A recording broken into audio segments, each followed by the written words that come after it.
welcome to my live coverage of, right now, the biggest event in gaming as of this year. Gamescom opening night live. The pre-show starts at, well, for me it'd be like 12:30, so I was originally planning on starting my stream like 10 minutes before this, but then I thought, I don't really feel right doing that, so yeah. But what's really cool is, well,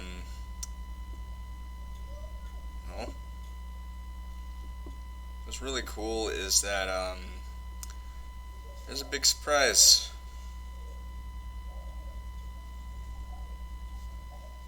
And that big surprise is that, there's a certain game series that's coming back. Turrican. So that'd be cool. Go ahead and open up my stream on my laptop.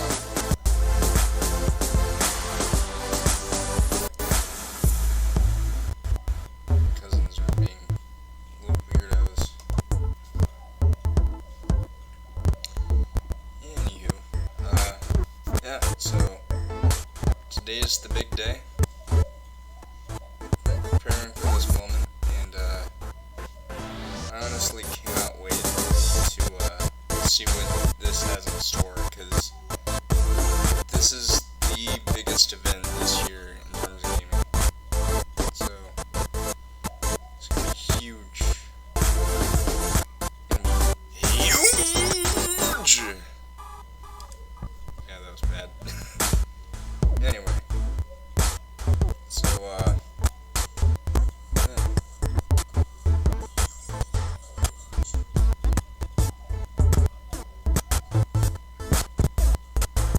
by the way, my audio isn't cutting out, it's just what I'm hearing as well.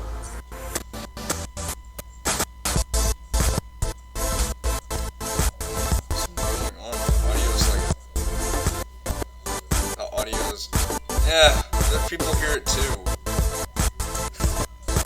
Oh my god. I think they're still working on the audio though, so. Anyway. Yeah.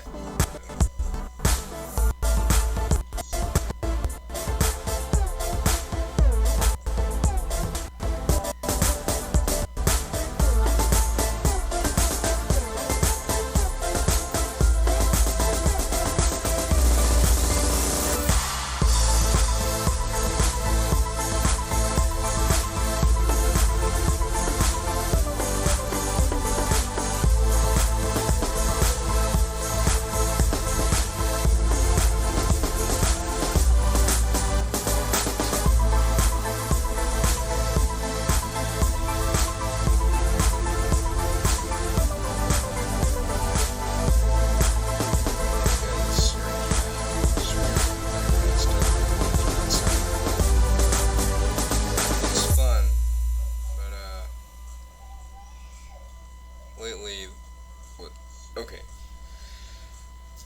so something I should address. If you guys at any point hear any disruptive behavior in the background, like in the house, it's because recently my cousins have taken to harassing me. Basically what happened is one of them asked, hey, can I borrow your Nerf sword? The other one barges in, grabs it, and they just start fighting in my room. And at first I thought, they're probably gonna stop in a few minutes. This lasted for like 20 minutes, and I got really irritated. I told them to get out, and they acted like they didn't do anything. Like, yeah, you did. Probably should have been doing that stuff in the first place, because it seems like every time they're playing around, really fighting with each other, they always dart in my room and say, hey, can I come in? And then, like, not long after that, that happens.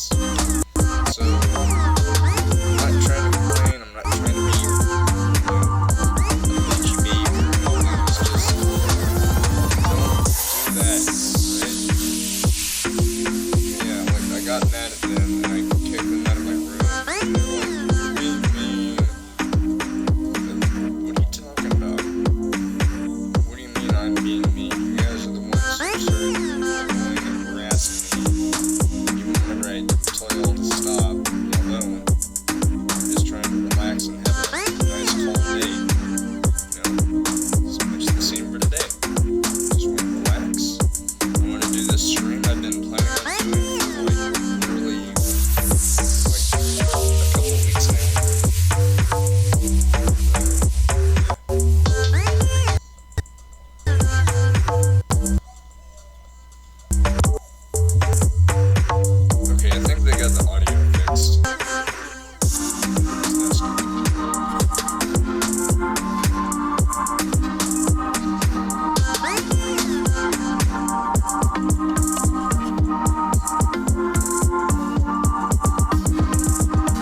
affected, like the coastal part of Louisiana or the very remote area of Texas that's going to be hit, please stay safe. Evacuate if you need to. If you can't, just try and stay safe. And you'll make it through that. But anyway, we got 12 minutes left until the pre-show starts. That's the whole reason why I wanted to go ahead and start streaming now, is so that way I wouldn't have to worry about being late. Because I was originally planning on doing a stream like 10 minutes before 1, but then I found out, oh, they're going to have a pre-show, they're going to have announcements during that too, because they typically do that. In fact, they even said that, so that'll be cool. It'll be a cool way to pass the time, you know. It'll be a nice way to entice people, get people excited for the next generation of gaming, which is actually going to be the theme. But what else is nice is the stream is actually going to be streamed in 2 different languages. The one I'm watching is in English, and the other one, also from Gamescom's YouTube channel and Twitch channel, is German, because Gamescom itself is actually a German gaming convention. But as we don't have any E3, this is going to be our pseudo E3, but it's going to be a whole lot better.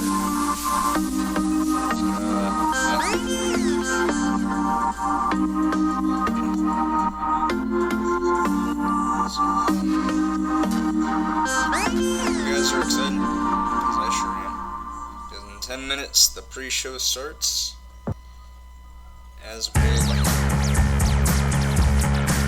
also, for anyone who got a email last night from Sony about the PS5 pre-orders coming up, please register as soon as you can. Please. I did that last night on my PSN account that I made back in May, so that way I could get notifications of that. So, but whenever pre-orders start, I'll be going to the Gamescom. They'll be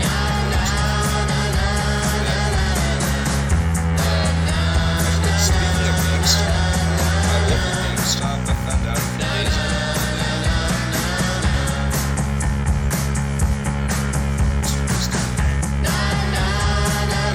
Other Monday or Tuesday. They're still going to be open, but the thing is, they have a store closing sale going on, so they are still going to be open. The day that they actually close is going to be September 27th, so literally a month from now. So, yeah. But after that, I'm going to have to find another GameStop to go to. There's 2 possible options, maybe even 3. There's the one I used to walk to, which I can walk to because it's so far away. There's the one in Taga, which I actually walked by last year whenever I was going to a place called 91 Trucks, which later on this year I'm planning on going there to get some ideas for some Christmas gifts, because this year I'm going to go for a retro-themed Christmas Eve thing.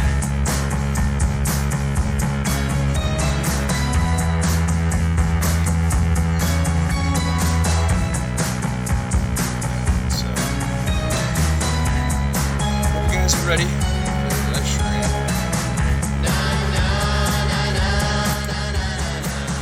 Just yeah. We are basically almost 7 minutes away. That's gonna be cool. But, honestly, not really sure what I'm gonna do for, like, a wish list for this Gamescom. Because, please note, this whole event, not including the pre-show, is going to be a staggering 2 hours. So it'll be starting at 1 p.m. for me, and it's going to be ending at 3. But if we do count the pre-show, it's going to be 2 hours and 30 minutes, so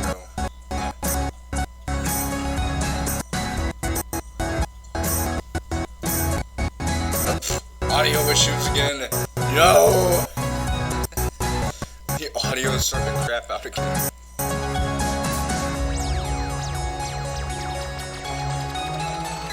Okay, they got it. I just noticed. What's really interesting is that this conference thing they're doing for Gamescom is not going to be something at home. They are actually doing it on a stage, and it's going to be hosted by none other than Jeff Keighley.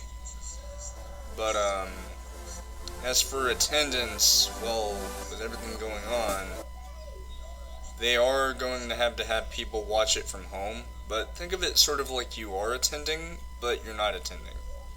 So, I'd like to think of it like that. I know it seems kind of weird pretending that you're there when you're not really there, but that's what we all have to do. Anyway, with 6 minutes on the clock until the actual event, it's gonna be fun. Yeah.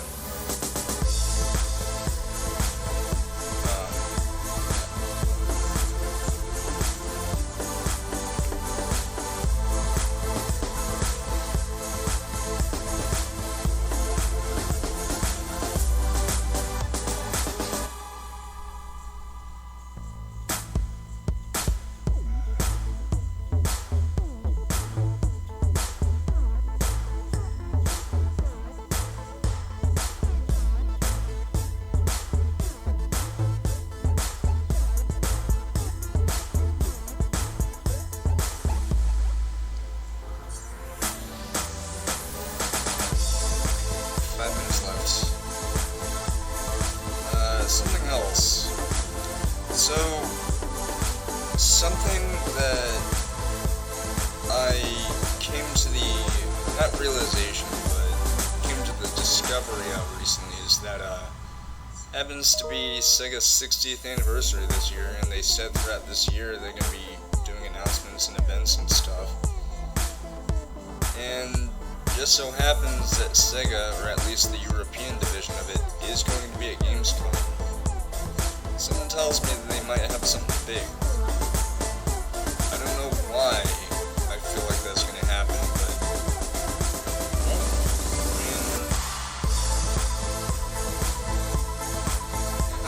they did say that they have something revolutionary coming up. And I know some people think it's cloud gaming, the fog gaming thing.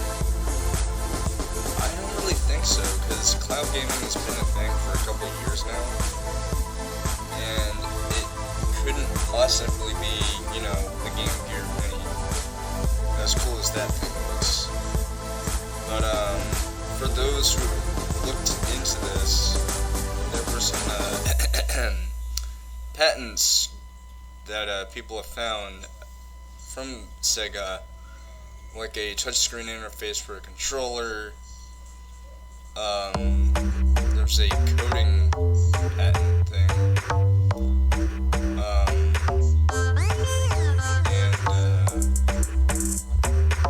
I forgot what else. Here's the thing. I'm just gonna put this out there. I believe that Sega might be up to something huge, and it's something that people probably don't expect.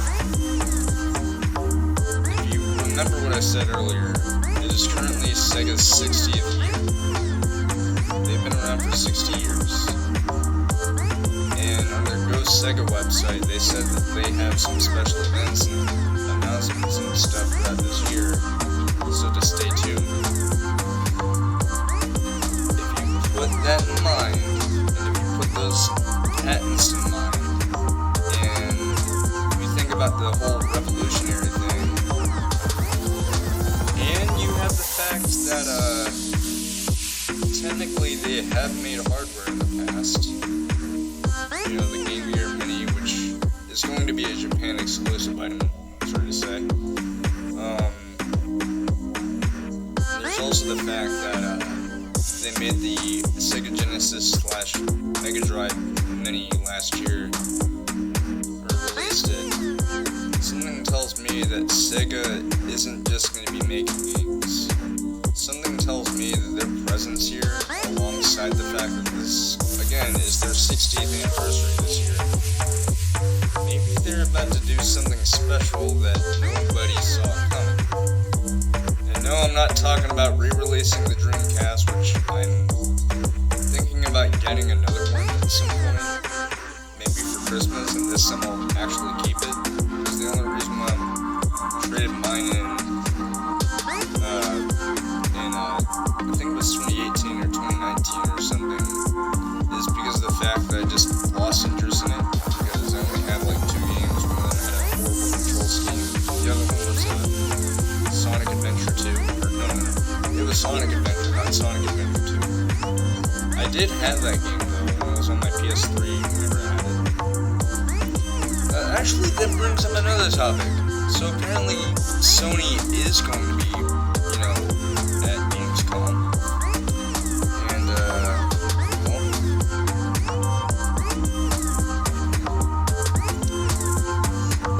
I don't know.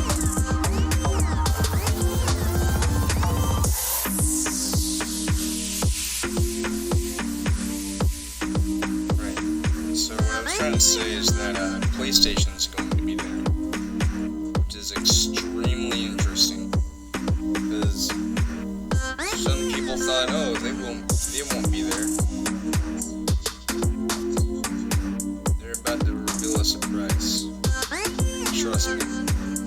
Sony has their ways of surprising the audience, of surprising their consumers. I am, of course, a consumer. I am, excited. I'll say that, I'm very excited. I can't wait to see what's going to happen, because right now it is currently 12:30. So the pre-show will be starting soon.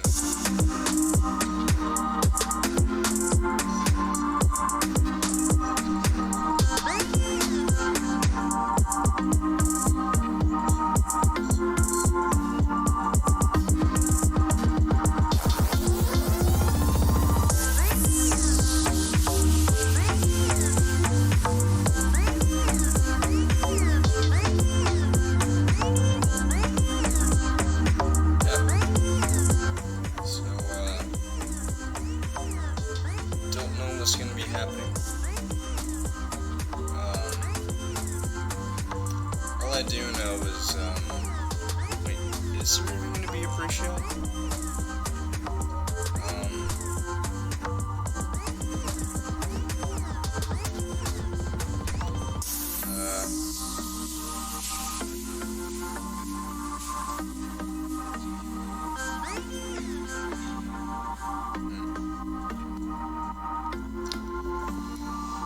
Don't know what's gonna be happening. Really don't know. All I know is there's supposed to be a pre-show, or was it like from another source? I don't remember.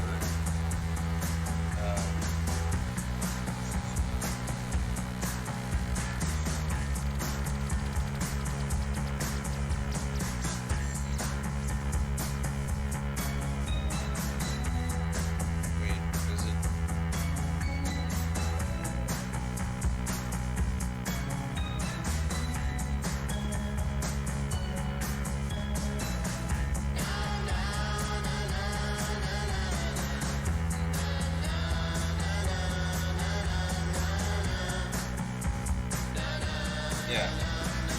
So there is going to be a pre-show. It probably should have started, but they're probably still having technical difficulties getting things adjusted. But, yeah. It's going to be cool. Really, really cool. I don't know what they're going to be showing, but someone tells me it's going to be huge. Yeah, so there is going to be a pre-show. I looked on Twitter and there will be. It's just a matter of when they actually get that started. But basically a pre-show is sort of like a before the actual event, you know, we'll be showing stuff and all that. Also, can I just say that my recent Let's Play on YouTube of Uncharted 4 was like one of the funnest things I've ever done. Like, I freaking love that game.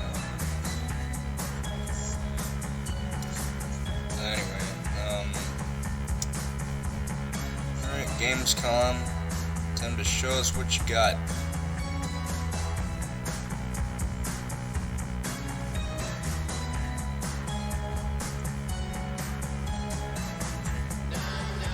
Check if my door's locked so that way my cousins don't come back in and they'll barge in my door like, hey, can we do something? And all of you, and then you get angry at us, and then we act like you're doing something mean even though you actually aren't. Yeah, okay. Pretty sure it is locked though.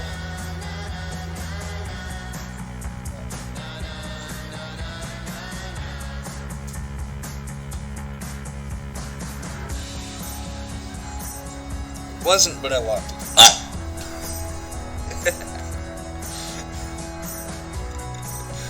I'm very sorry you had to hear that.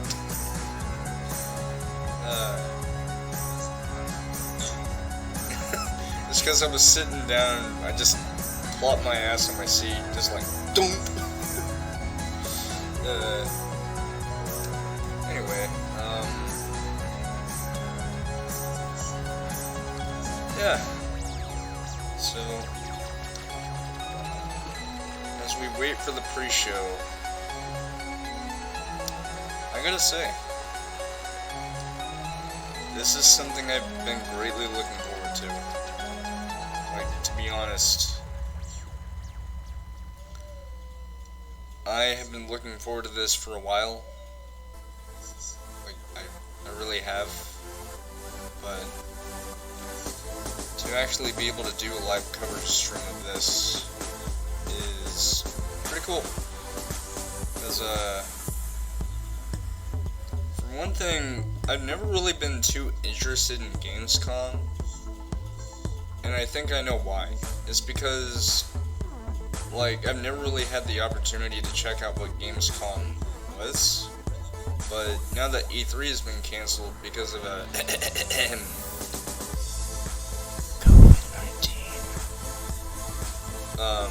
they've had to take over the reins.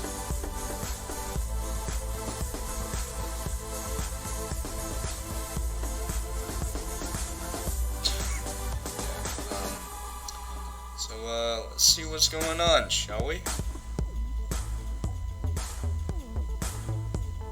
Oh! Oh, it froze. Thought something happened.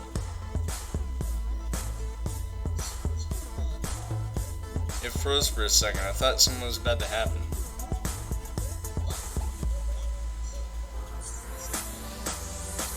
That's weird.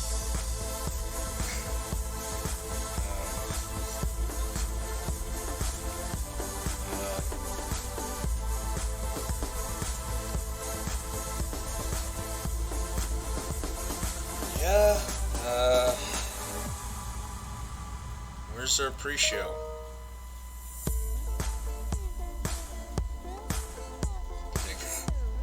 I'm not gonna be one of those impatient little assholes who are like, hey, we demand that you do this right now. They have their own schedule, people. Just chill the hell out. Yeah. I'm pretty excited though.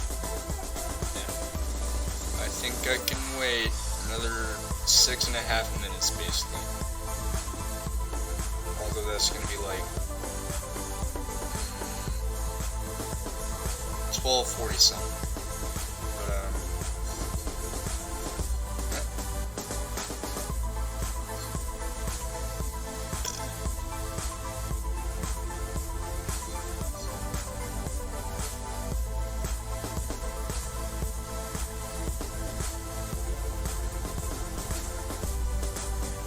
oh yeah, the new chapter of Fortnite is out, or season.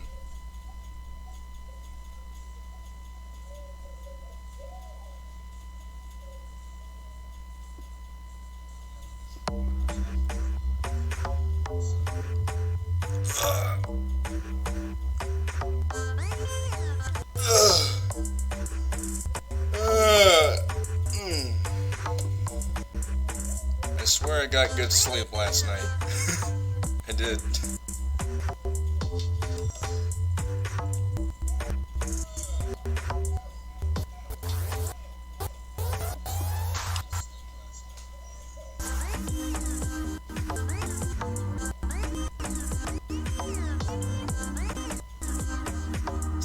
fuck is going on outside? My cousins was like, outside.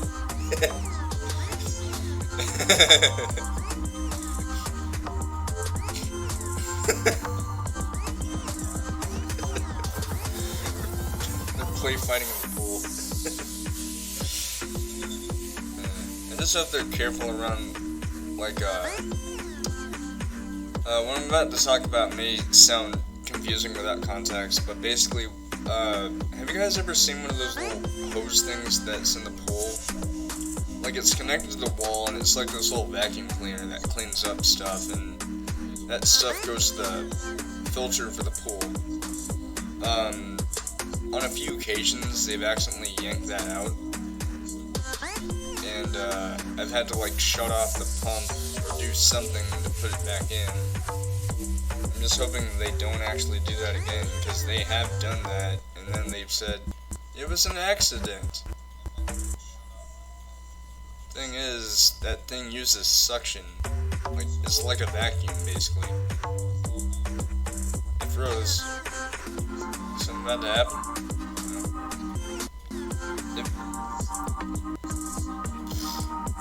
Are they using chaos control?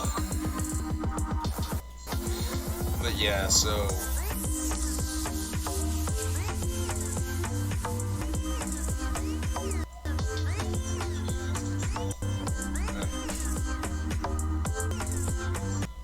hear them arguing. So far, everything's okay.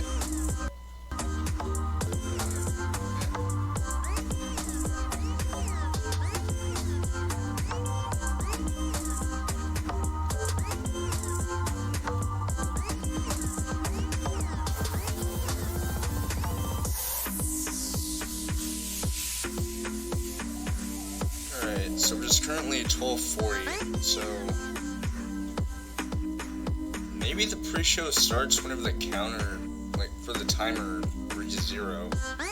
So I guess we'll watch and see.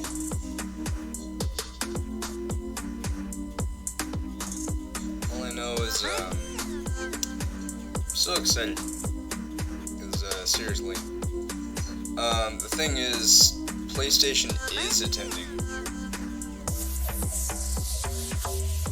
So that's pretty cool.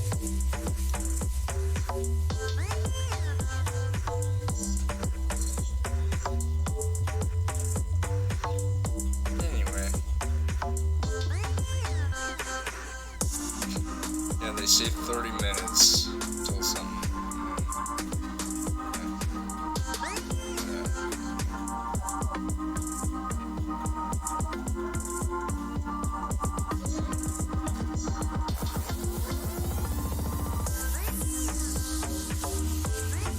Oh, less than 2 minutes.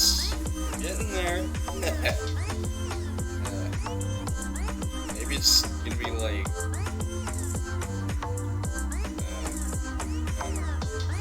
because they said that their pre-show thing is gonna be starting at, like...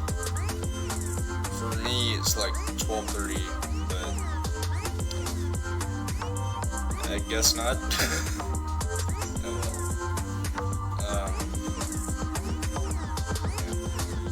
Obviously, by the time this timer ends, it's gonna be like 12:44 or something. But I don't care. As long as I get to see something fun, that's all that matters. So, I'm so excited. Ow! Bit my tongue by accident. Don't you guys hate when that happens? Like, you bite your tongue. Either when you're talking or when you're eating food or something, or when you just open your mouth and it just happens. And then there's those times where you'll do it a few times and then it'll make like a lump appear on your tongue. Not like a cancer lung, but like it gets a little swollen there, so you bite it by accident a lot more often. Or like not even your tongue, just like some part of the inside of your mouth. It happens to me whenever I'm eating. Anyway, we got 20 seconds on the clock. Let's see how many funny comments we can make. Gamescom. Yeah, I don't have any funny comments. I'm not Daniel Tosh. 5, 4, 3, 2, 1. Bam. Woo, baby. Hello and welcome to the Gamescom Opening Night Live 2020 pre-show. I'm Kyle Bossman, and this is my hot and stinky apartment. I realize you probably have a lot of questions right now. Like, who is this guy? Not that important. Is this the show? No. Just to be clear, this is the pre-show. This is you and me for the next 20 minutes getting excited about Opening Night Live proper, the big show. That one is going to look nice. That one's got Jeff Keighley. That one's got a budget. It's going to be fancy looking. Not like this. And then you might be thinking, wait, is the next 20 minutes just this guy with his headband talking to me about stuff? No.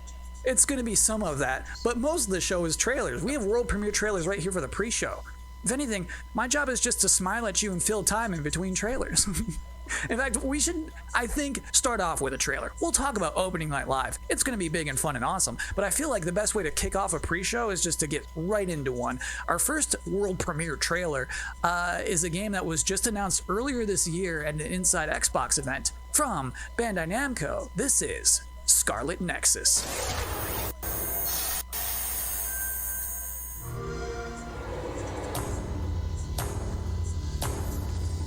Have to be prepared for anything. Intruders were just detected.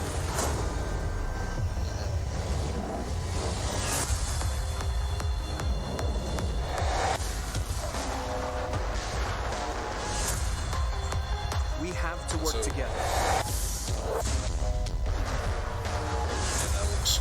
Or the world will be destroyed. We have so many different powers.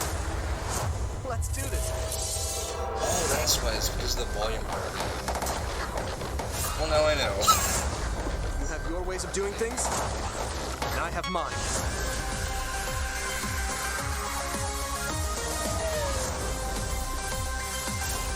Yeah, Scarlet Nexus looks pretty cool. Cool name. This is nice. Crying out loud, it has that signature name. Then again, it is Japanese, so.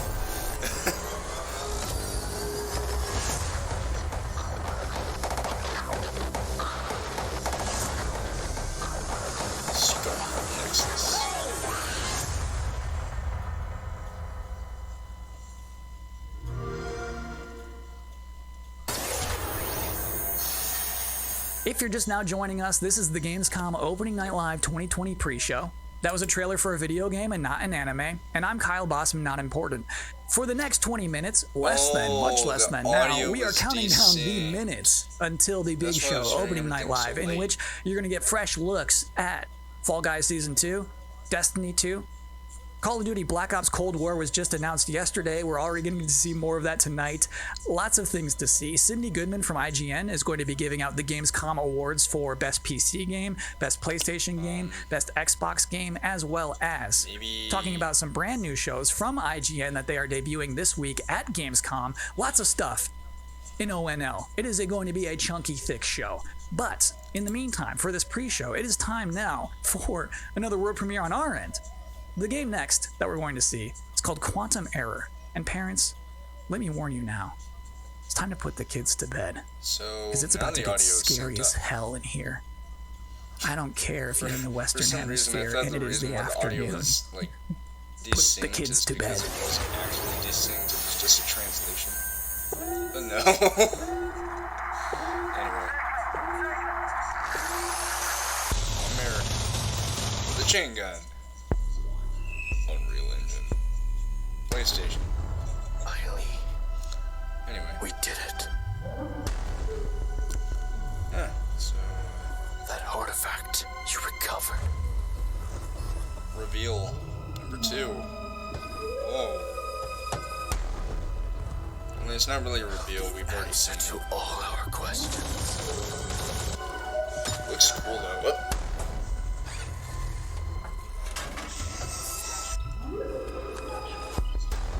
Oh goody, a horror game. I love horror games. I don't!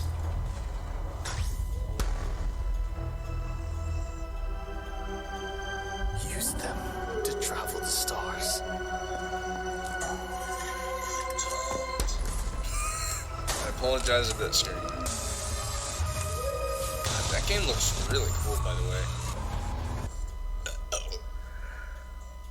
Humanity's reach will be infinite.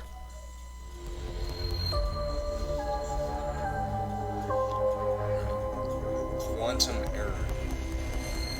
Anything with quantum in the name is automatically a winner. Not error, though. Error is...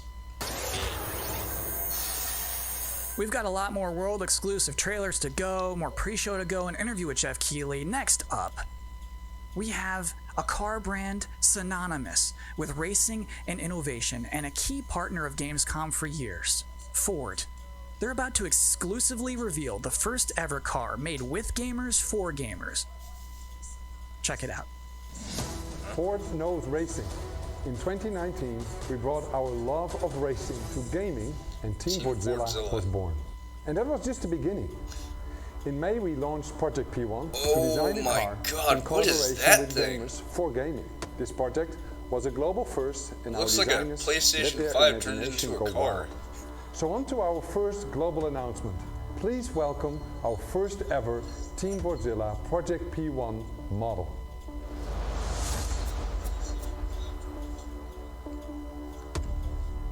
Maybe that's what they were going for. Holy crap. That looks like something out of 2077. What? Dude, that looks like a Tron car. But not Tron, like Cyberpunk or something. Oh my gosh. Team Fordzilla. And now our second global announcement. You got us so excited with Project P1 that we are now committing to make a real-world version of this groundbreaking car. This is only the beginning. I wasn't a gamer. If I didn't have games, I guess I would just be writing a lot more. Video games and writing are absolutely my two favorite passions, and I just managed to combine them into a job. So I feel like, honestly, I probably would have finished a couple of books. If there was no game, what else would I do? I mean, I like tech, but you need to do things on the technology, and so if I can't play things, you guys probably can't if I wasn't into gaming, well. Yeah, it'll be a lot of TV watching. If there's out there a universe where I'm not a gamer, then I probably would start to game. I think I will try something to put some smile on the face of everyone. I would watch a lot more movies and read more books and get bored. Okay. Welcome back to the Opening Night Live pre-show. This is only the second year of ONL existing, but I think it is safe to say that this year's will be unconventional. So to tell us what to expect from the show this year, please welcome Jeff Keighley. We are now joined by Jeff Keighley, host and executive producer of Opening Night Live.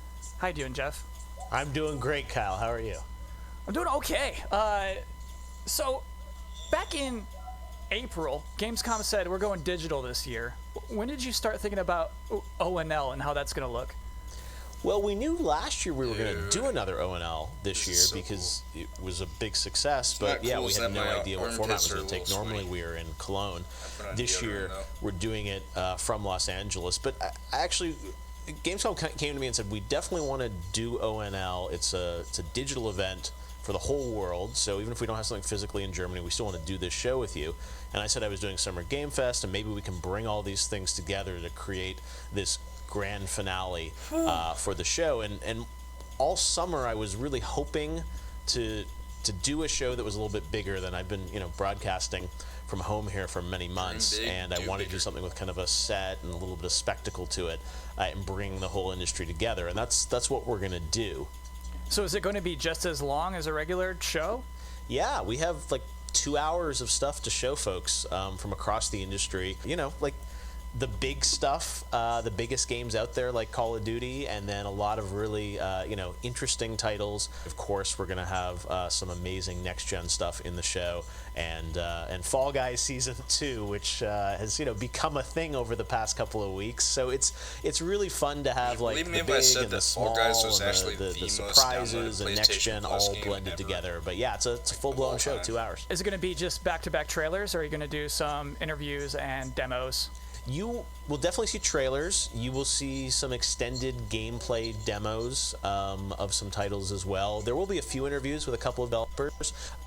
We've got some special guests. And one thing I will say kind of right out of the gate is that this is not sort of wall-to-wall shock and awe announcements of new games similar to last year at Gamescom. We have some really big updates on games that fans are excited about and meaningful, but the kind of big surprise announcements, we have a few things in the show, and we have lots of great things planned for the Game Awards. But similar to last year, this is really a showcase of like big holiday games coming next year that about. So I would tell people to set their expectations to be really meaningful updates on existing games versus blowing you away with surprise shock announcements.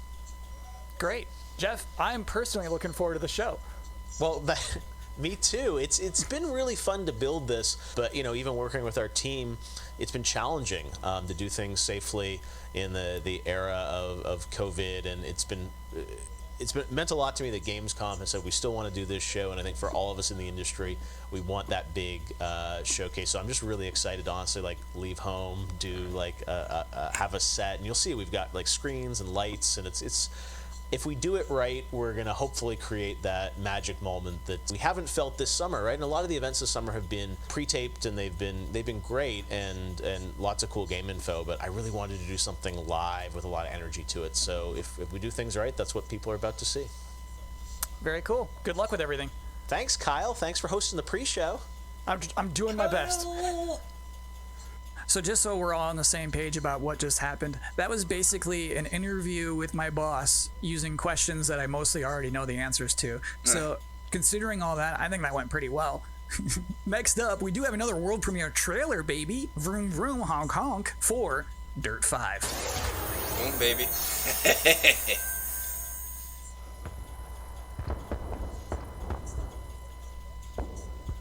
Playgrounds. Oh, I guess you get to drive around and stuff.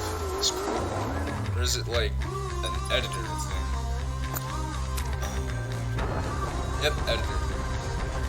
That's cool though. You actually get to make your own stuff. Make sort of like something similar in vein to like the stunt races in GTA.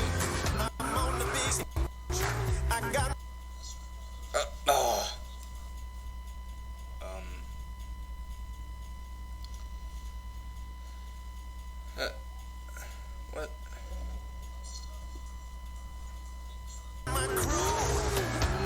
Okay.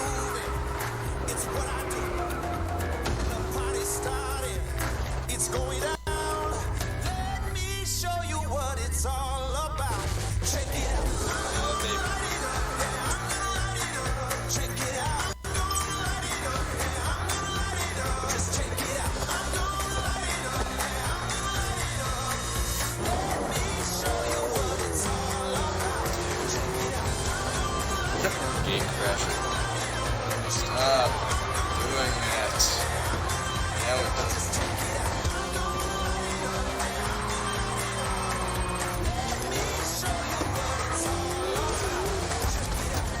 Dirt 5.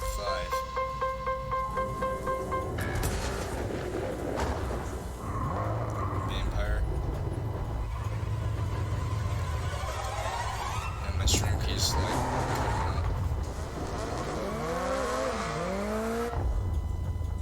to be continued. It's an anime. So you think like a vampire bit a car and sucked out gas? To be continued. It is now time for the part of the pre-show that I've been reading your live comments. I see them right now. Everybody's blowing up, demanding Kyle's 10 reasons to be excited for opening night live. Well, let's kick it off. Reason number 10 to be excited for Opening Night Live 2020, feeling excited for next gen again. Number 9, Jeff Keighley wardrobe reveal. Number 8 reason to be excited for Opening Night Live 2020, Destiny trailers are usually pretty good. Number 7, it will mean this pre-show is finally over. Number 6, Call of Duty Black Ops Cold War. Number 5 reason to be excited for ONL 2020, Shadow Drops. Number 4, Fall Guys Season 2. Number 3 reason to be excited for ONL 2020, actual gameplay from a mysterious PlayStation 5 exclusive. Ooh. Number 2, everything else in my life sucks right now. And the number 1 reason to be excited for Opening Night Live 2020, Jeff Keighley said it's gonna be good. Exclusive. We have one final world premiere trailer to show off, and this trailer is an announcement of a Switch version of a popular game from 2018 that can only be described as Dinosaursy. Enjoy.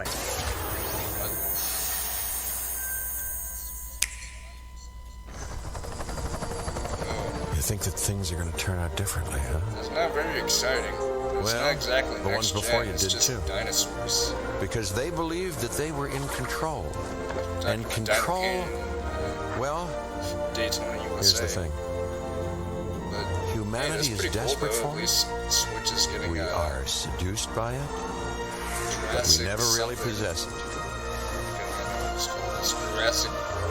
You see, life can be tenacious and stubborn. It's forgettable.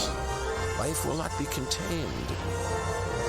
And what makes us such unique creatures is knowing the power of what we're up against and still believing that we can win.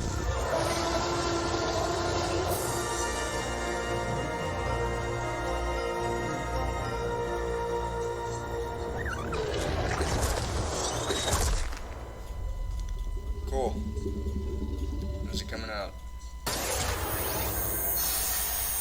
That's it. That's all we have for you in this very pre-show. Please be excited for the actual Opening Night Live, in which you'll see some Destiny 2, you'll see Fall Guys Season 2, you'll see Black Ops Cold War, that mysterious PlayStation 5 demo, some things we've probably never heard of before. I think it's going to be a very good show. I'm personally excited about it. Me. I should thank you, actually, for putting up with my nonsense for the last 20 minutes. It is appreciated, but seriously, enjoy the show. All right, Kyle. So what's the plan? Time to take control of our world. When we feel out of place, disconnected, and divided. Always repercussions. Do we have what it takes? Alright, I'm going in. To be heroes? What we're doing here could change things forever. Tonight, we bring the world together. You're with us now. We celebrate who we are. Yes, it's humanity's chance to repent. And cool what to see we them, are. though, because they're actually going to be showing off the new DLC. The future of gaming. Which is awesome. Welcome to Gamescom, Opening Night Live. Here it is! Yes! So pumped. Hello everyone, I'm Jeff Keighley and welcome to Gamescom Opening Night Live 2020. Now this year, Gamescom is of course a little different than normal, and I hope all of you and your families are safe and healthy at home. In 2020, games have comforted and connected us more than ever. And with the launch of PlayStation 5 and Xbox Series X later this year, games are only going to get better. Well, all summer, I was hopeful we could get to this very moment, a big live showcase filled with more than 35 games to kick off Gamescom 2020. Tonight, you'll get a first look at Fall Guys Season 2 and an extended gameplay demo of Ratchet & Clank Rift Apart for PlayStation 5. Yeah. Plus, we might have a couple surprises along the way, too. But before we start, I want to acknowledge and thank all the game developers, marketers, and publishers who have worked under challenging circumstances to keep us entertained. This show is nothing without them or my production team, and doing a show at this scale safely is not easy, especially when all of you at home have some pretty insane expectations. I hope tonight reminds you why you love to play games. And with that, we're going to move on to our first game with a game that was just announced yesterday, Call of Duty Black Ops Cold War. And joining me is Dan Vondrack from Raven to tell us about the game and give you an exclusive sneak peek. Dan, how you doing? Good, Jeff. Thanks for having me here. This has been a dream project for us to work on. From nearly the beginning of development, we knew Black Ops Cold War was going to be a direct sequel to Black Ops 1, and we loved the idea of returning to the pillars built the Black Ops franchise: deniable operations, conspiracy grounded in history, and that shadowy world of paranoia. And we get to mix all those together, drop the player into the 1980s at the height of the Cold War, and it's really something that we know would feel relevant to today and also uniquely Black Ops. Well, you start playing with Black Ops, everyone wants to know characters. We saw yesterday in the reveal trailers, some familiar faces. So, Woods, Mason, break it down. How does this fit into the Black Ops canon? You said it's a direct sequel, so are we going to see a lot of familiar faces? So is this the real Black Ops 2? Yeah, part of the fun in making this game was bringing back the iconic characters like Woods and Hudson and Mason, and seeing how all those personalities mix with some of the new characters. So the campaign takes place in 1981, and we love that we've been able to have so many connections to the original Black Ops and really be that direct sequel to the game. Yeah, voice crack. Now, one thing that I'm really excited about this is you're pushing the storytelling in kind of a new direction with some branches and some options about how you play through the campaign. Can you maybe walk us through your thinking there? Why can't they make a one of the driving forces from early in development was to say, let's take this Black Ops thrill ride and infuse it with some player choice and some player freedom. Anything we can do to give the player a little more ownership over their experience. So that starts with allowing the player to create their own character for the Cold War campaign. They can name them and pick a military background and really pretend they are that Black Ops soldier that they want to be. From there, we wanted to take some of our missions and infuse optional objectives, multiple paths, and some player choice moments inside some of those missions. And it was fun to find that balance between the hard-driving Call of Duty action and these more non-linear experiences inside some of the missions. So with choice comes the player wanting to feel that impact. So some of those choices earlier in the game and some towards the end will actually shape the ending of the narrative of the campaign. All right, so multiple endings to this game. Yeah, absolutely. That was one of the big things for us. It's like we love that Black Ops has always been willing to take risks, and we all know they did some of this in Black Ops 2. And with our story and with these features, we loved playing homage to those early Black Ops games. Oh, yeah, I remember the numbers. All right. Well, Dan, we are excited to see more of it. I know multiplayer reveal is coming in September, but since you got a switch there, maybe you could flip the switch on something exclusive for us. What are you going to show us? Yeah, absolutely. This is really exciting because this will be the first time we've done this outside the walls of the development studio.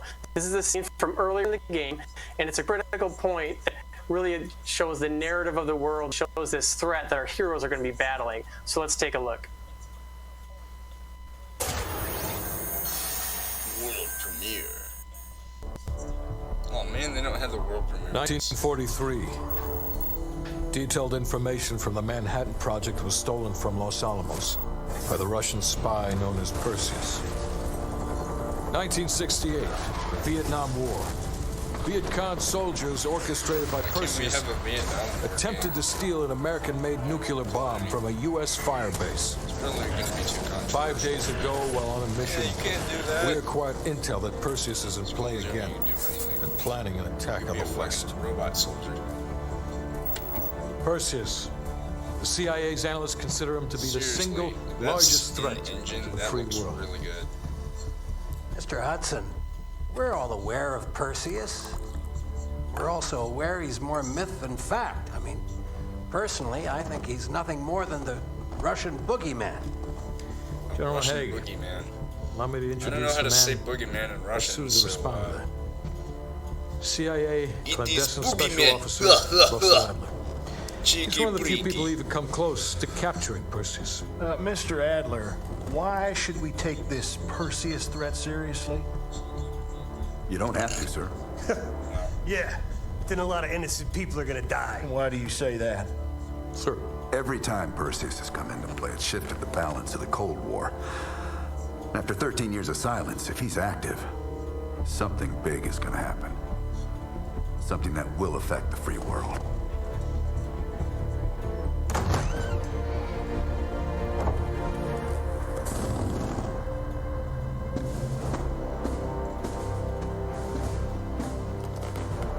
Mr. President, Sir. Mr. President. Mr. President, this is Jason Hudson and Russell F. I know their Pretty damn names. sure this is in Who do you engine. think approved their last mission?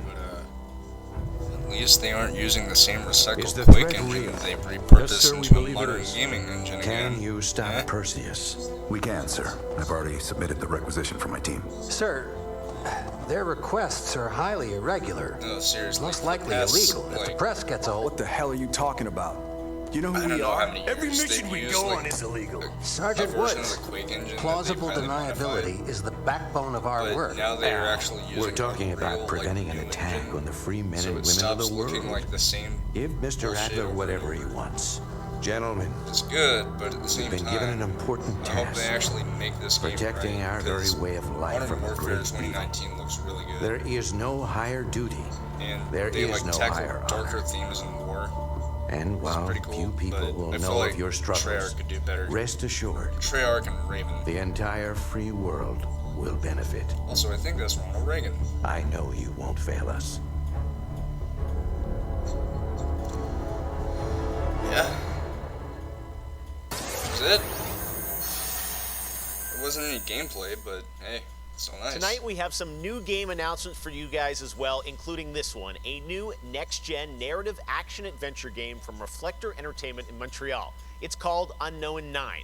The game tells the story of Haruna, a woman raised on the streets of India and haunted by visions of her own death. Haruna struggles to understand her mysterious innate abilities to manipulate the unseen.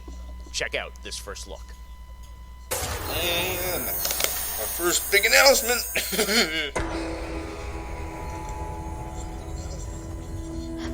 That looks really cool. And it's a next-gen game, so that's even better because look how beautiful that looks. It looks so lifelike. It isn't.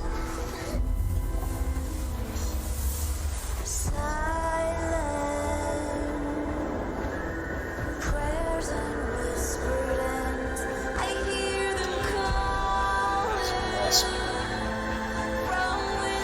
Jeff Keighley really hitting it. Hitting it out of the ballpark, buddy.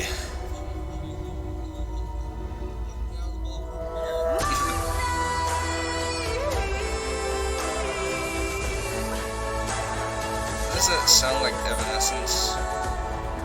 Whatever it is. Unknown 9. Awakening.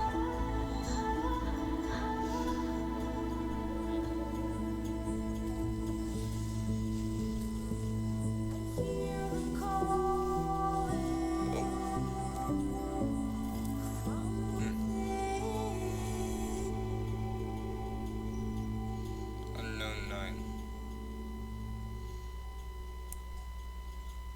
Believe in the unknown. Oh, it's coming to next gen and PC. That's cool.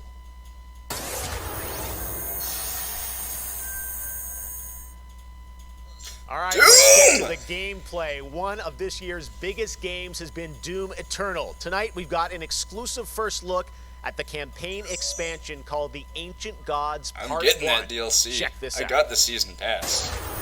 Let's do this, baby! Ooh.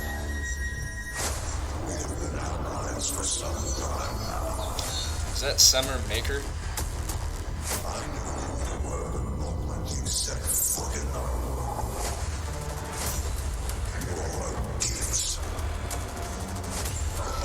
Whoa!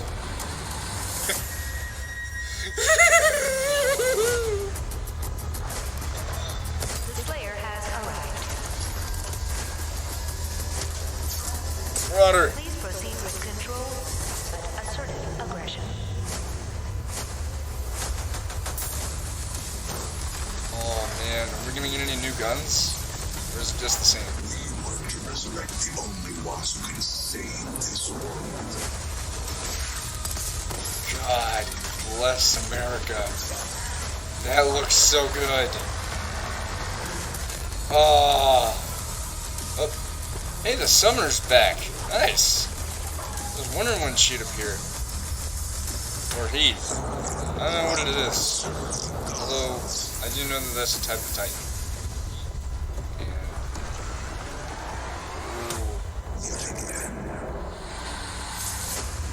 Ancient Gods Part 1.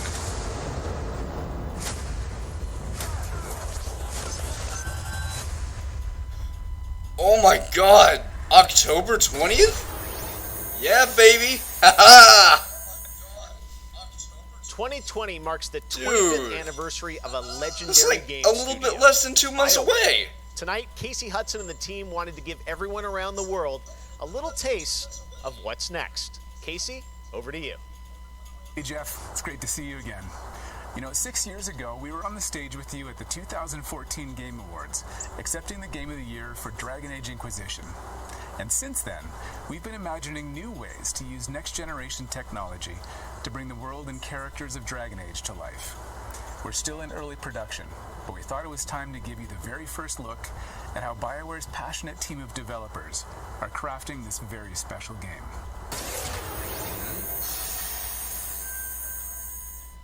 This better not be a flop like your other game. No. Anthem. I've been at BioWare for a really long time, so I've got to see it grow up and turn from a company of 35 people to a company of more than 300 people. There's amazing people in the industry. There's amazing stories to be told with other people. I love that character. At least I have something to look forward to in October. We're very experimental here at BioWare. Not BioWare, I'm talking about So we're always coming up with new stuff. We're always trying to improve, innovate, and bring new characters to life for our players and fans to enjoy. The world of Dragon Age really has got it all. I like how that one person's like frontier stories, looking at the characters. It's got mystery, it's got hard-boiled detective stories. And of course, I don't know what this Dragon Age game is going to be called, but it looks awesome. You really feel like you're the hero in the Dragon Age world, and you're saving people. Dragon Age to me is a wonderful world to play in. Ancient warriors or something. I am really excited about the future of Dragon Age. I don't know. This is an original world, original flora, original wildlife, original architecture. That makes it fun to explore and discover. In the next Dragon Age, we get an opportunity to see new things, new places, and interact with people who lived and grew up in these spaces as well. For the game we're working on now, we want to tell a story. What happens when you don't have power? What happens when the people in charge aren't willing to address the issues? The things that you can expect in the next installment are going to be stories that focus on the people around you and the friends and family you make. I'm so excited, my legs Something making me we'll be able to sing. look forward to in Dragon Age is a really close relationship with game characters who really become real for you. We want characters to either be loved or hated. One of the best examples of that is Solus. Half the community wants to kill him, half the people want to marry him, and another part want to do both. They call me the Dread Wolf. What will they call you when this is over? BioWare and EA has been one of the forerunners in using motion magic technology, and that makes it way more realistic when you're looking at the characters and the way they walk and move and interact in the world. Players want that suspension of disbelief that this wonderful collection of digital pixels is actually a living, breathing soul. No, it's okay. That's the good kind of rumble. I actually design bosses. I help with the creature design team as well. So I do all of like the big threats that you have to go up against. I don't like spiders, except tarantulas. Tarantulas are fine. Choice is a big part of what Dragon Age is as a franchise. The decisions you make can affect change in the world. Decision making can mean that a party member lives or a party member dies. And it means owning your outcome and reactivity to the choices that you do make. I just love the possibilities that Dragon Age offers us, and I'm excited to explore a lot more of them. To me, that potential is what gets you up in the morning. It's a fantastic opportunity every time. Oh, man. DragonAge.com. Oh, no name? I guess they haven't come up with a name yet. Next up, it's time for something special.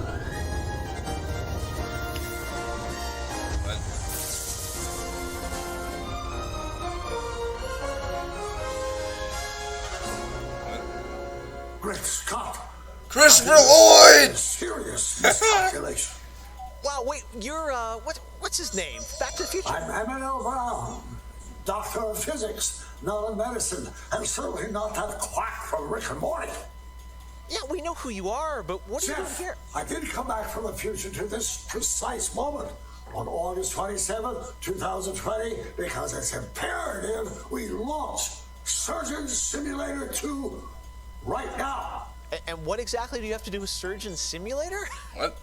During the mid-20th century, some friends of mine from Shire University invented a state-of-the-art medical training facility, otherwise known as the Emmett Surgeon Brown, man, Simulator never questioned Training Doc. Program. Made a freaking time 7 machine out of a years later, DeLorean. We've digitized the experience. For GTA terms. It's unbelievable. You can access the program through your computer and then be medically trained from the comfort of your keyboard.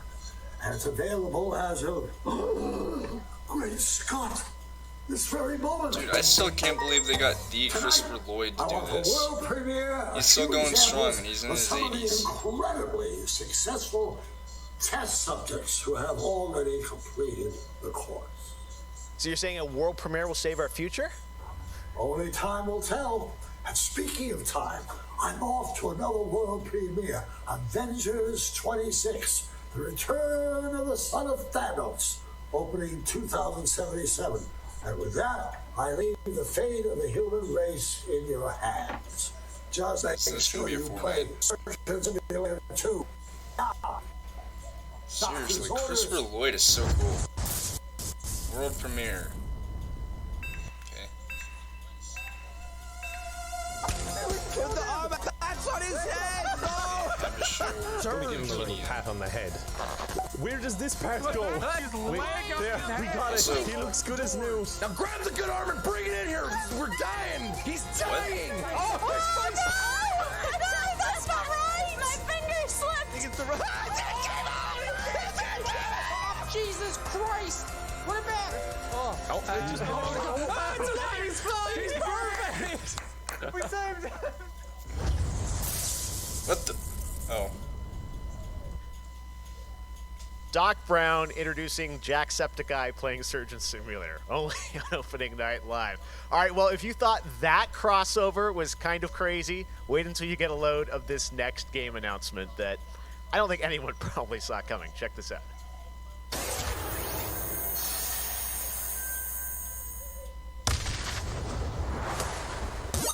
I know.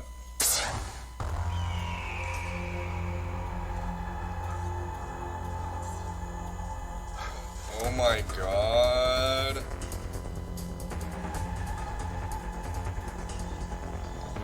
No, seriously, it's the oh my god guy.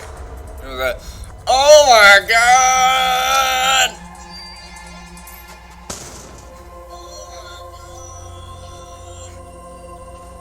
Is he gonna say it?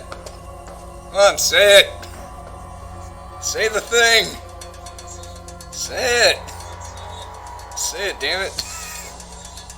Say the thing!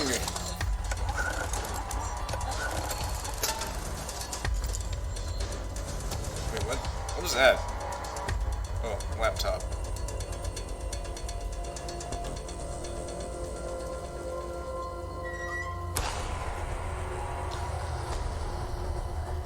Buddy? Buddy, listen. If you're gonna say it now.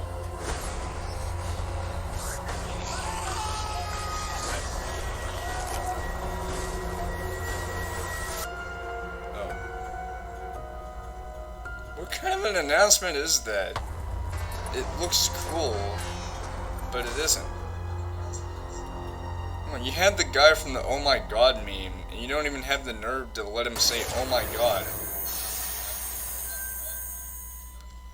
Tonight is just the start of Gamescom 2020. Over the next 3 days, there are more streams from IGN and Webedia with in-depth looks at games, a digital cosplay contest, and some special new shows just for Gamescom. Your portal for all things Gamescom this year is Gamescom Now, which you can check out at gamescom.global.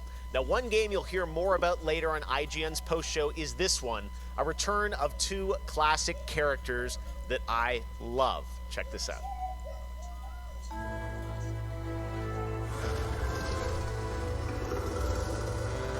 In a world gone strange. Wait. Sam and Max? The elite force stands against the darkness. Yep, Sam and Max. But even they could use some help. Here, slip on this little beauty for effect. Sam, I'm blind! Oh, hello, miss. Okay. Wait, did they say there were 2 announcements or 1?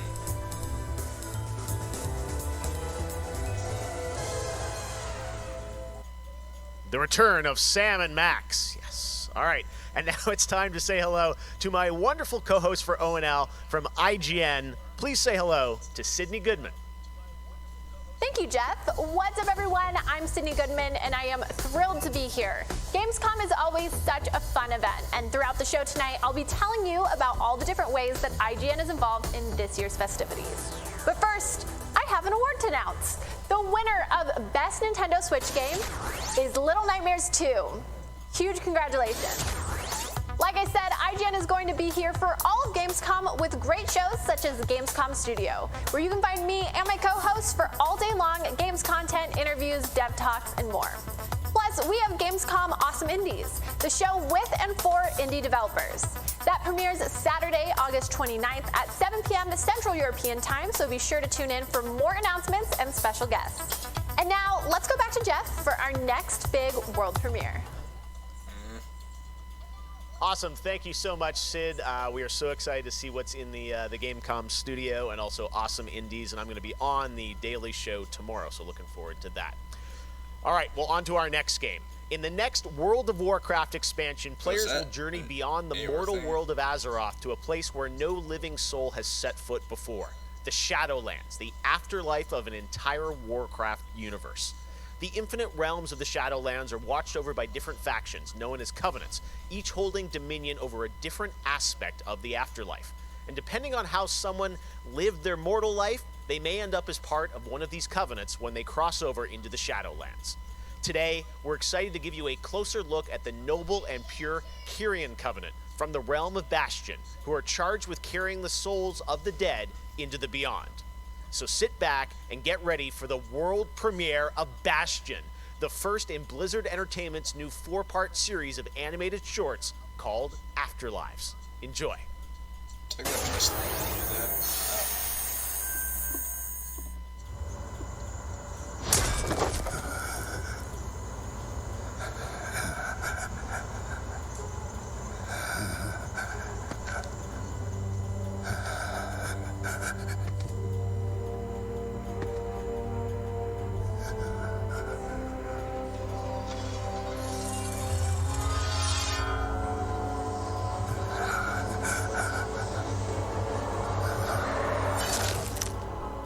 Light, save my soul.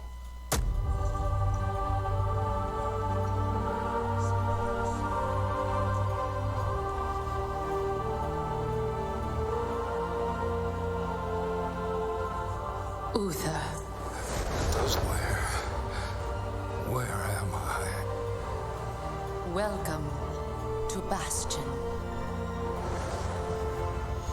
You led a truly selfless life, and for that, you have been chosen. Chosen? To shed your mortal burdens and join the ranks of the Ascended, serving to ferry the souls of the dead unto the Shadowlands. I serve the light, and my work is not done. There is an evil that must be... There is no evil here. The darkness was sealed within the Maw long ago. You're wrong. He destroyed my home, murdered my people and my king. He must be punished. You are an aspirant now. You must accept your new purpose and purge yourself of this desire for vengeance. What I desire is justice. Devos, why are you training this soul? It is beneath your station as a paragon. He cannot let go. He continues to demand retribution for his death. And this concerns you? Really like Many to see some more souls take stuff. eons to ascend. Yes, I think one of them but is this pretty one happy with where seems it seems. broken, Turrican. Venios. Yes, Unlike really, any Turrican is soul I back. have seen, Just kind of I have begun to have to see wonder what it whether is. he was deemed worthy of Bastion. By mistake. Be careful, Devos. I would not let the Archon hear such a thought. In time, he will forget. Trust our ways. Trust the path.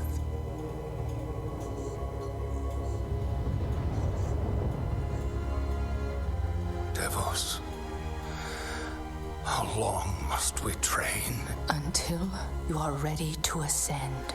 And what is keeping me from ascension? Nothing but the memory of your mortal life. How can I forget when I can still feel his blade? Your soul is wounded? Who did this to you? He was my student. He betrayed us all. Show me.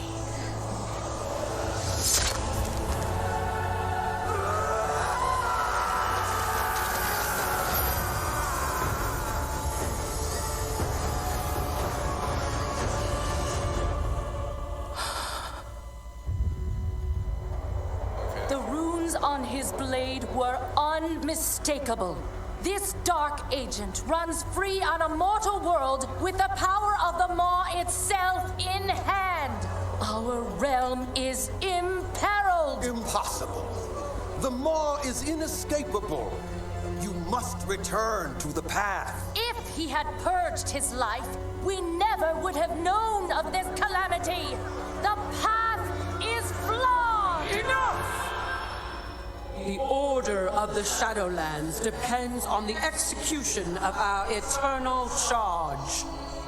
You will abandon this course. As you command, my Archon.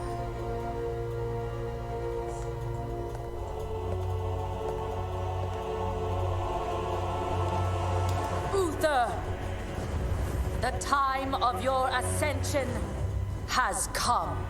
I thought I was not ready. Do you wish to see him punished? I do. Then prepare yourself.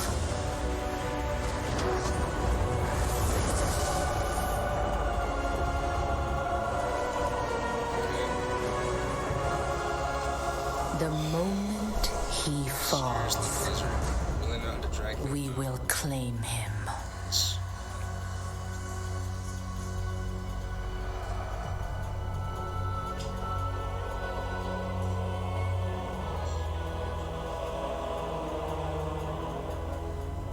I see.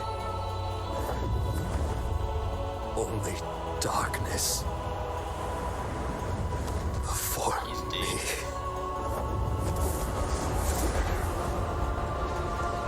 How cool is that, hell? Now, cast him into the maw. Return him to the darkness he served. His eternal suffering awaits. He was my student.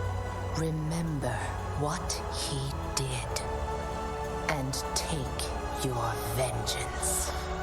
Not vengeance. Justice.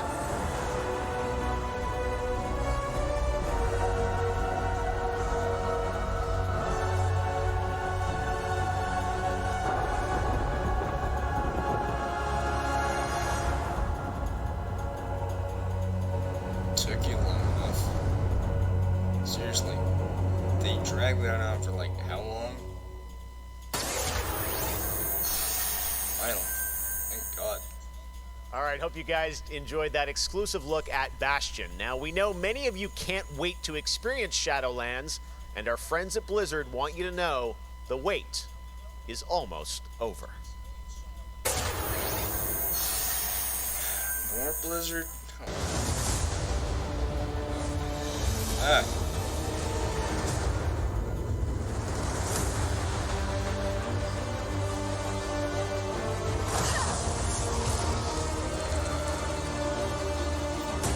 This better not take 10 minutes to get through.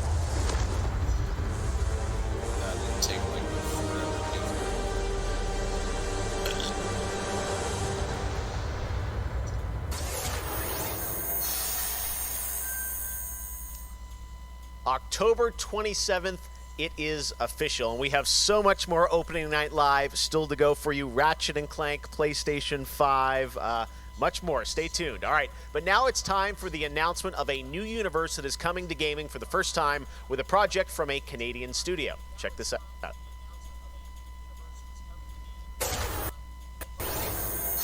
Buffer. Have returned. They corrupted, divided, conquered, until finally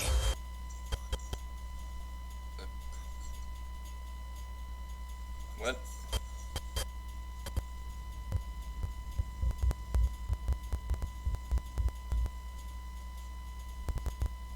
The gates of technical difficulties open, meaning eternal.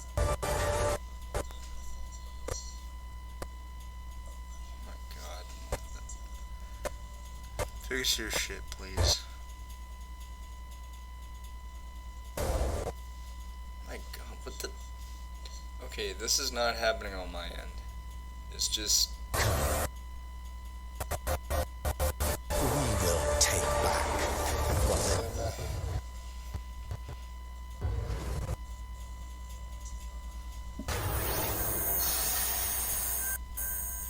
Back, I had some masked fun with. Come on. Why? Crash, of course. Let's bring him out, everybody. Crash Bandicoot. What? He's where? Oh my gosh. Why? Seriously. Why?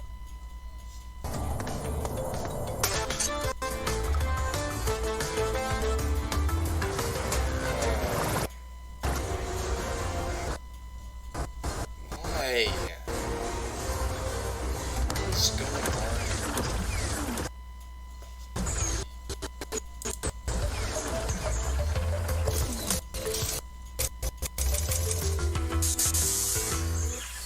To tell us more about what we just saw, I'm joined by Lou Studdard from Toys for Bob. Stop.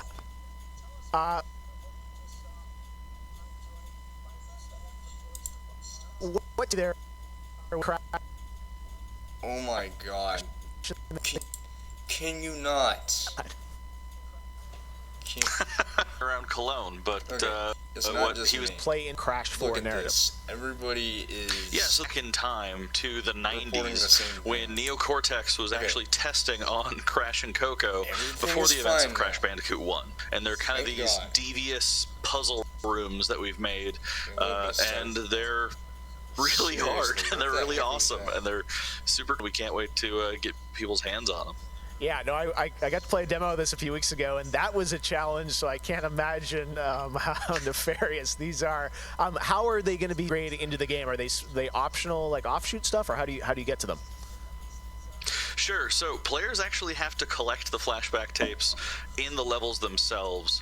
They're an object to pick up, and to actually pick them up, they have to reach them in the level without dying. It's kind of our homage to the death routes from the original trilogy. So players have to reach these objects in the level, pick them up, and then once they get them, they'll get access to these unique levels. So beyond the pure challenge, what other fun? How are these fun for players to kind of experience, and what do they get to do in them? Sure. So one of the things that we did was we actually used these as, like I said, puzzle rooms, really kind of fun, nefarious, devious ways for Crash to really express that pure plumbing kind of aspect of gameplay that we know and love about the franchise. Narratively for us, it was really cool to layer in kind of a unique perspective to the franchise. This is the moment when Cortex is really excited about the prospect of Crash being on his team, because Crash was originally crewed by Cortex, and so this is a weird point in time that's never really been explored in things before. Awesome. All right, well, Crash 4, It's About Time looks phenomenal, Lou. We cannot wait to check it out in October. Thanks for joining us. Yeah, thanks for having me. Awesome. All right, well, we will be right back after this for more Gamescom Opening Night Live.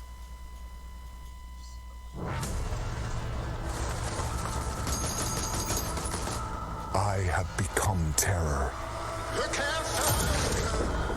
The unseen predator. A rupture that obliterates without warning.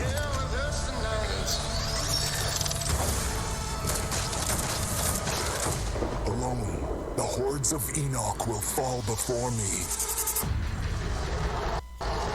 But together, this entire planet will fear us. The anomaly alters us, each in our own ways, yet we are drawn down the same road, into the dark heart of creation.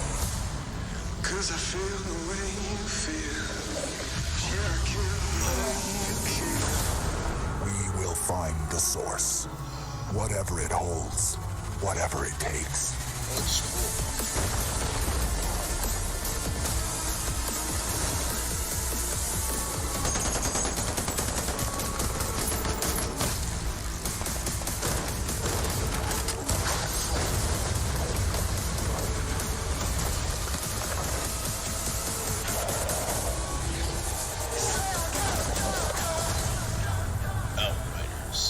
Holiday 2020. Why people complain. Look, The Legend of Zelda, Red Bull's Awakening. Welcome to the Hyperscape. Oh god, this game. Enter a contender. Yes. Why is there always a battle royale? Leave as a champion. This goes to shit. This is it.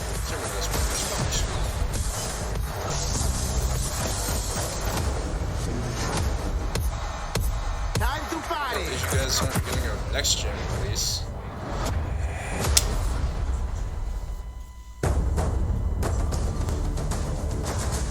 Man, this game.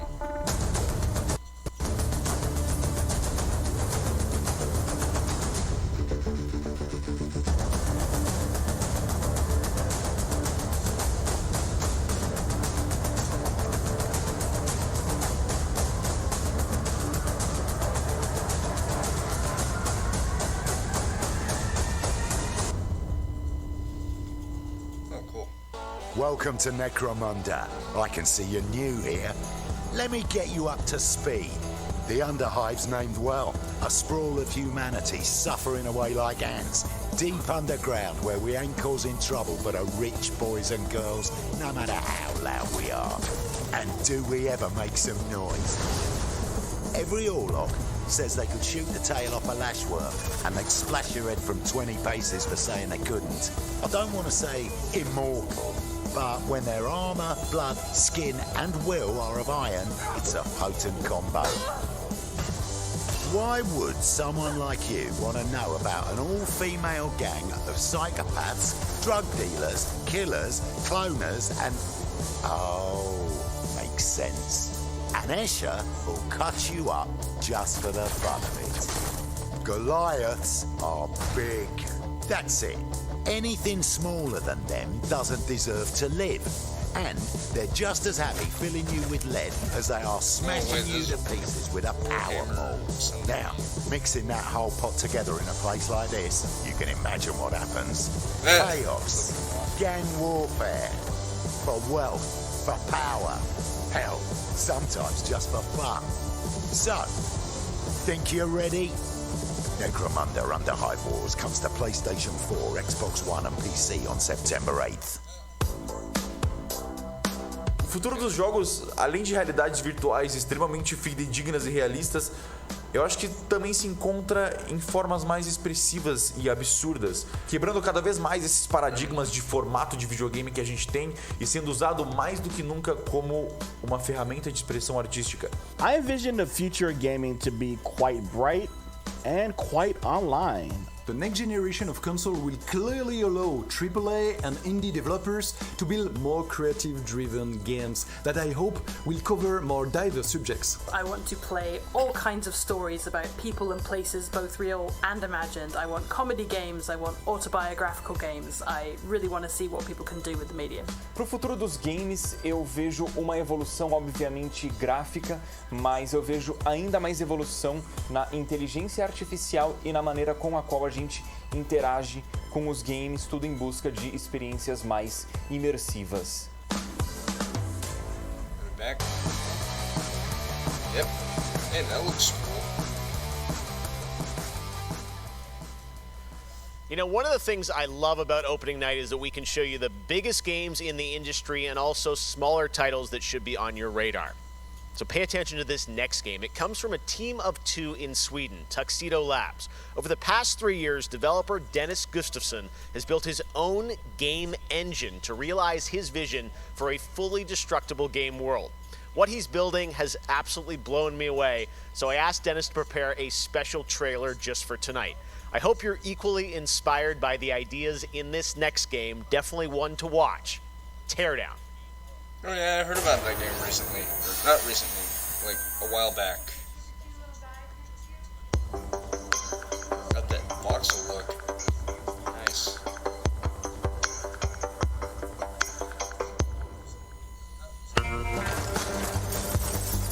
That voxel bulldozer.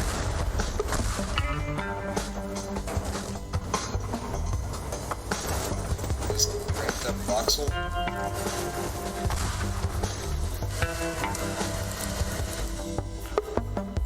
This kind of graphics is voxel.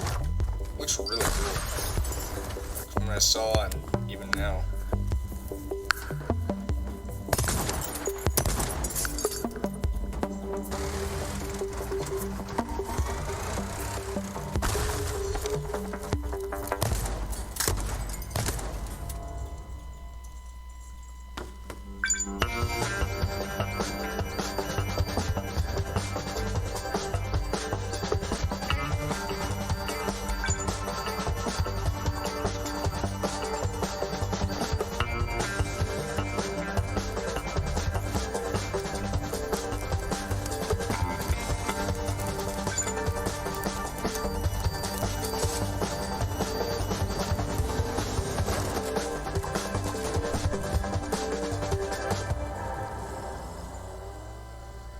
Tear down.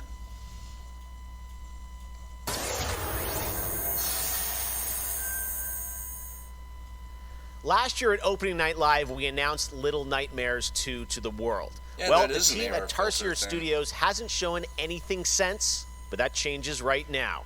Here is a first look at the gameplay of Little Nightmares 2, which is coming next February, with more to come throughout the week at Gamescom, including a live demo on Gamescom Studio tomorrow.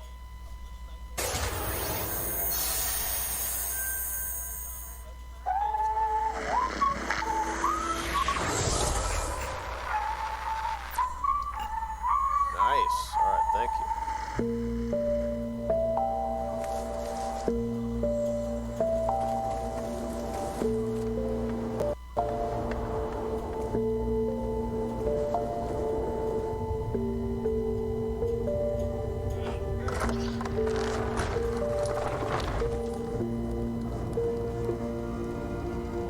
Little Nightmares too. Even Little Nightmares.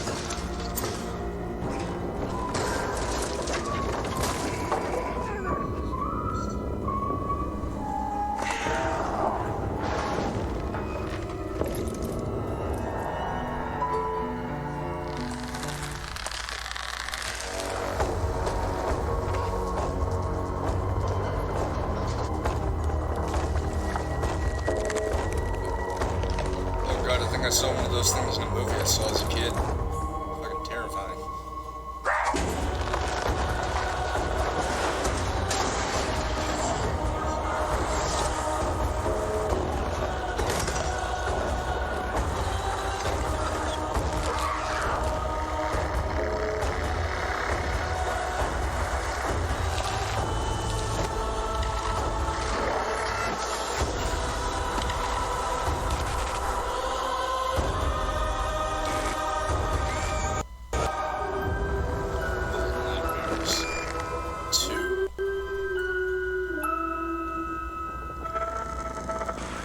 February 11th next year. It's coming out next gen later on next year.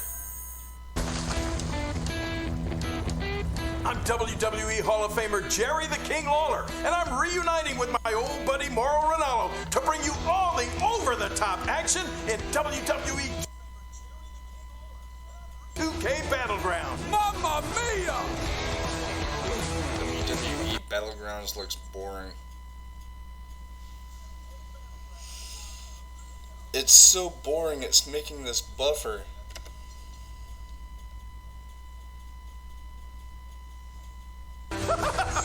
This is great!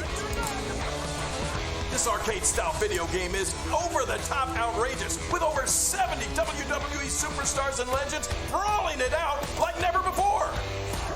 Oh no! Hold on to your toupee, Mauro! Look out below! WWE is L-I-T!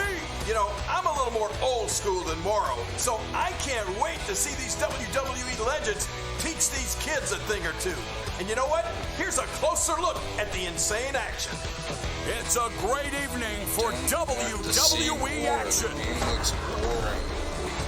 Oh, wow. Take that, Mauro. Man, it's so good to see the Bella Twins at their best. And now, let's keep this party rolling with another matchup. Oh, look out, Mauro. The Undertaker has risen, and Finn Balor is about to be taken for his last ride. Mamma mia, what a move! Finish him! Oh no! He just hit the snooze button! How do you lose like that? What's the matter with you legends? This is just an example of the pandemonium that you're gonna experience when you head to the battlegrounds. Whew, that's a big toy hammer! Oh, I can't believe my eyes! Seth Rollins delivers the stomp! What a night! What a night! This is the greatest thing I've ever seen! Pre-order WWE 2K Battlegrounds today and brawl without limits. Mamma mia! Oh, sorry, Mauro. I know that's your line. Hello again. I have even more awards to announce, so let's get right down to it. The winner of Best Action Adventure Game is Watch Dogs Legion. The city needs a resistance. The game's not even out yet. How can you call it Best Action Adventure Game? Seriously, it comes out this October. Seriously, and they call Little Nightmares 2 like the best Switch game. Perfect shot. The winner of the Best Action Game is Star Wars Squadrons. It should be Doom! Or at least Ghost of Tsushima. Seriously, are they talking about upcoming games? Because if so, then that would make sense. But they just said like the best games on the system. The winner of Best Multiplayer Game is Operation Tango. Operation Tango. It takes two to save the world. The game looks boring.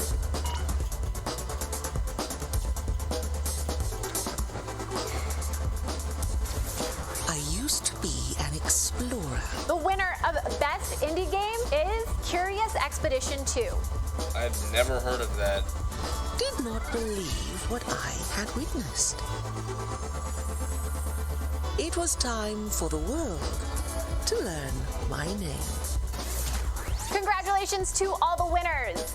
As I mentioned, IGN will be here for all of Gamescom with great shows and new ways for you to get all your gaming news. Check it out.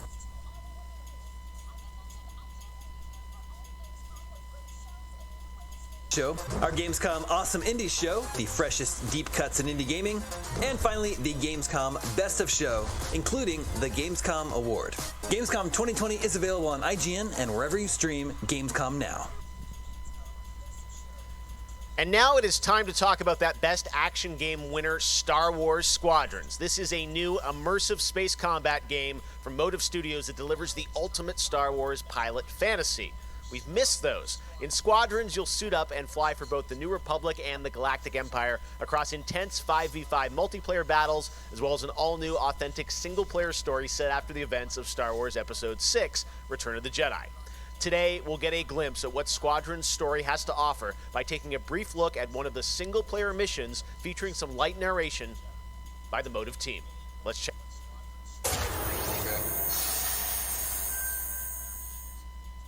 We all choose our path, light or dark, freedom or destruction. The Empire chose to destroy Alderaan in order to spread fear and douse the fires of rebellion.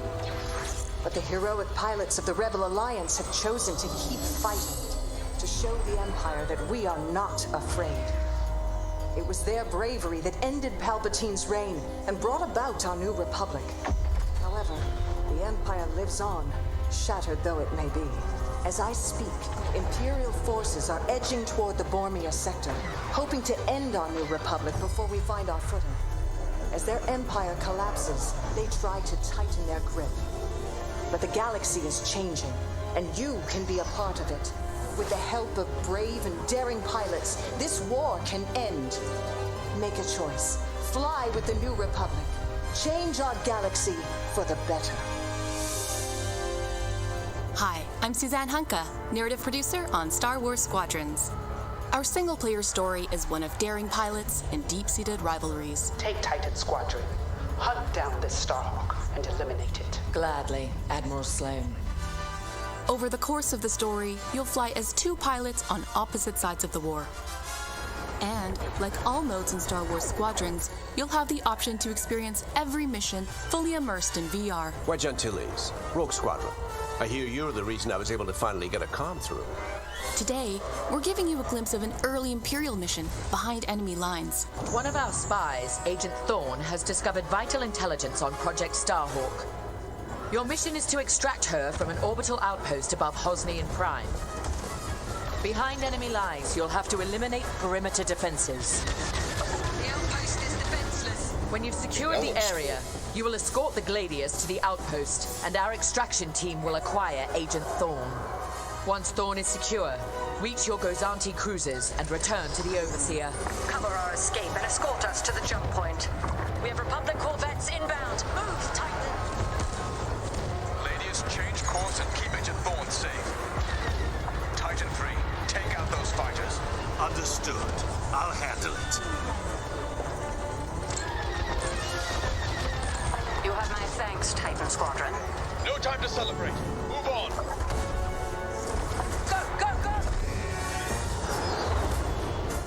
Each mission will immerse you into the escalating conflict between the New Republic and a shattered empire.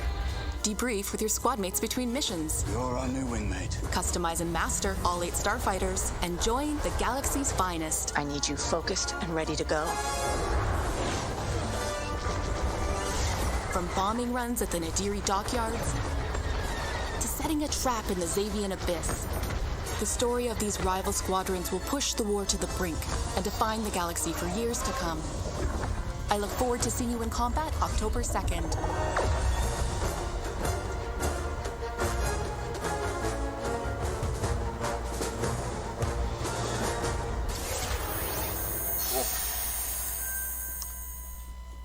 That is not all EA has to share from a galaxy far, far away today. At Star Wars Galaxy Edge, you can enter the world of Batuu, where you can visit Oga's Cantina or jump into the Millennium Falcon on a run to Smuggler's Cove. It was this incredible adventure at Disneyland Resort and Walt Disney World Resort that inspired the Sims latest game pack. Check this out.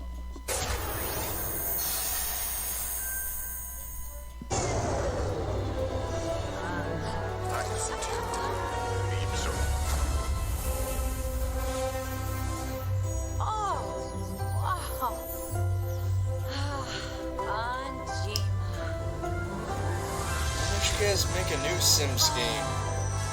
Seriously. How about when we can actually play this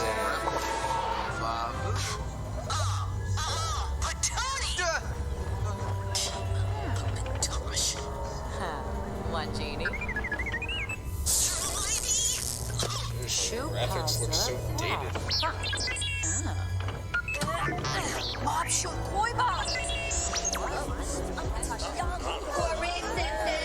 Nirma, Wegrin. Yep, Sim.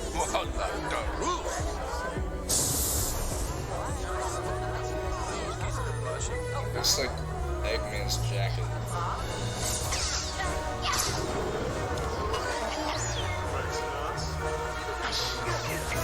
This doesn't even look interesting at this point. They're just sticking Star Wars into Sims just because, hey, it's something we haven't done yet.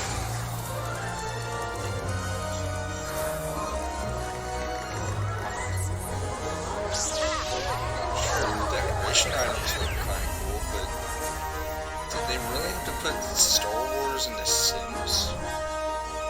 Comes out next month too. Like literally, like the first full week of September.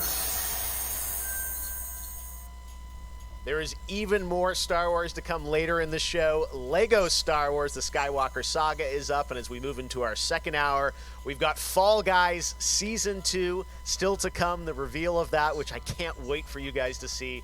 And of course, a gameplay demo of Ratchet & Clank Rift Apart for PlayStation 5. But right now, you might remember this next game from Annapurna Interactive from last year's Microsoft E3 event.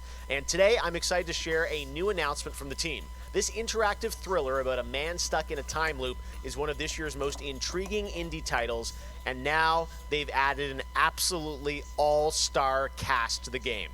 Here's a whole new look at 12 minutes. What? I don't remember that. All right, close your eyes. I want you to think of a flower. Look at its colors, its colors. Yeah. Now I want you to imagine it changing, moving backward, returning to its bud. Think of that bud, unopened. Look at it as a whole. Then silently repeat these phrases. May you be free from suffering. May you be free from fear. May you know peace and joy. Hey, now that I look at this again, it doesn't even look good. Yeah, at least they have Willem Dafoe. You know, like at the end of Splatoon, or Platoon, not Splatoon. It's Splatoon. That's going to be a really special indie game. So glad to announce that here on the show. Now, last year at the Game Awards, we announced Godfall, a new looter shooter coming to PlayStation 5 and PC from Counterplay. This Tonight, game we got again. a quick sneak peek of one of the new Valor plates with more footage coming as part of Gamescom 2020. Check this out. Better not take like the rest of the time, because that's what happened in the State of Play. Oh, it's probably just an announcement.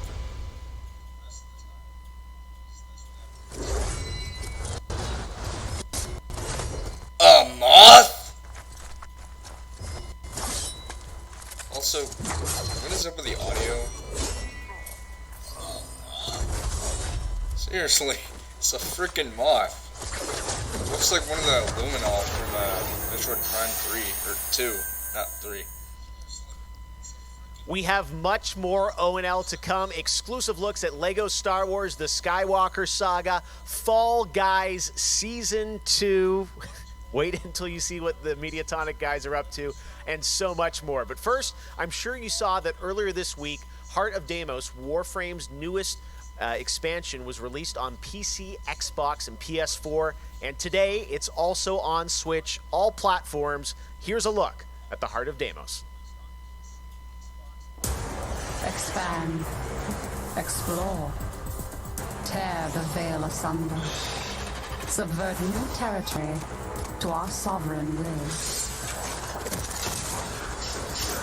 But that was what it wanted too. It raged unchecked through metal, bone, flesh. Life. We are infested with it. Nice. What? Visitors? Now, the gateway is failing. The jaws close. The final heartbeat approaches.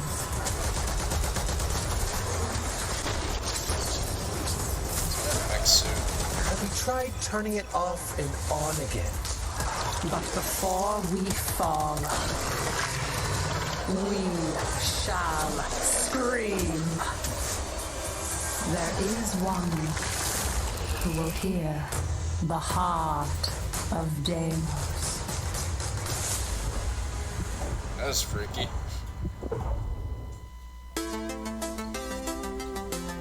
So many people have been discovering or rediscovering video games during lockdown, whether it be older people or bored teenagers or middle-aged parents who suddenly find they have to do something together with their kids. And I think I've given out more advice about video games in 2020 than any other time ever. And as a result, it's more important than ever that we keep making different, interesting things for folk to play. A pandemia pela qual a gente está passando tem sido um período difícil a todos. Então, nesse momento, eu acho que a gente precisa lembrar de mostrar mais empatia, demonstrar mais amor, mais carinho e saber que a gente vai sair dessa juntos. Vai ser difícil, mas isso tudo vai passar. I hope everybody gets healthy and safely through this coronavirus time. Care about other people and wear your masks. Jogos são, na minha opinião pessoal, a forma de arte mais incrível de se expressar.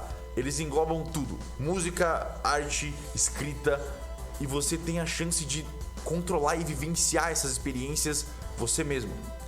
É mágico, é maravilhoso. Jogos são por amor.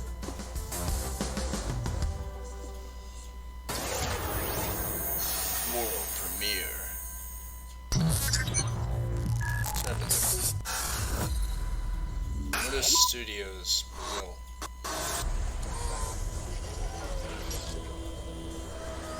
What is this? Give me a second, I'm trying to select the appropriate Watch who you sleeping, them snakes all around, you know they connected.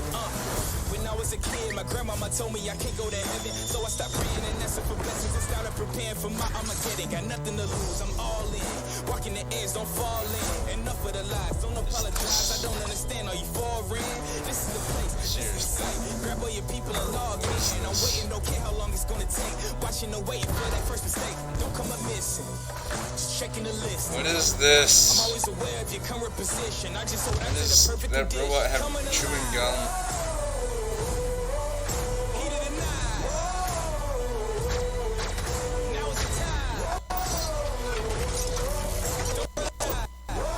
Is this balls too? Supercharged neck lead. It looks goofy and I like it. Oh, Override 2. Okay.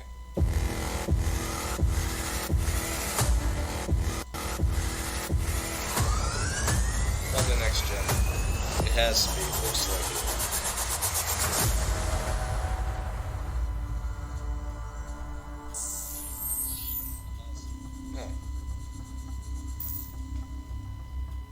Yep, holiday. All right, guys, we're back officially into hour 2. We've got an hour more of great stuff to show you. Destiny 2, Beyond Light. Stasis, you're going to see a brand new look at that. Fall Guys Season 2 and Ratchet & Clank for PlayStation 5 and so much more across the next hour. Opening Night Live continues, and it just is the start of Gamescom 2020.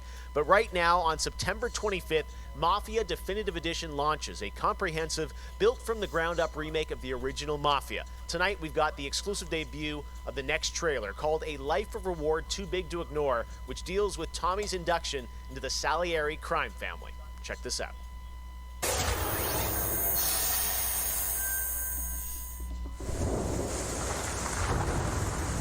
All these guys in this room, they're here because they have the only thing that matters to me.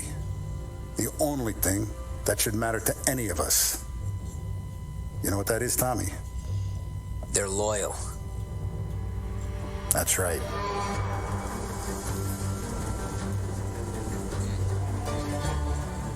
One day you're busting your back, doing an honest day's work in a city that's been trying to scrape you off its heels since the day you stepped off the boat. And the next you're stuffing your pockets full of Salieri's dirty money. Go get him, Tommy! Teach these boys a lesson. Break every bone in their bodies. You want me to become one of those Wall Street boys? Don't sass me, Tommy. I'm trying to teach you the ropes, so you don't get strangled by them. Now you stay straight with me, you're gonna be living the high life, Tom. You abuse my trust. That one guy from Don Red Dead Salieri. Redemption 2. You won't ever need to worry about me. Okay then. Looks cool though. Welcome to the family. Mafia Definitive Edition. Pre-order now.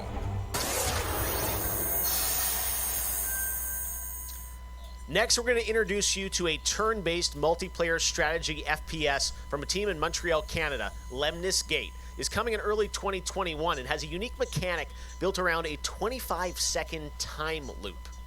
Check this out. Okay.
Next spring, get ready to experience memorable moments and non-stop action from all 9 Star Wars films in LEGO Star Wars The Skywalker Saga. The entire series has been reimagined with new fun-filled LEGO humor, and now we've got your first look at the gameplay trailer.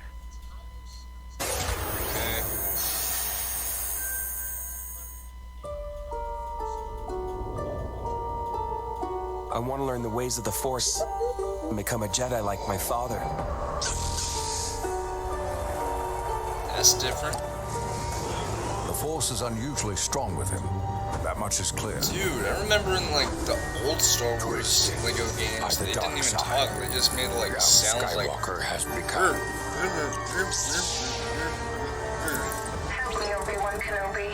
But they actually talk now.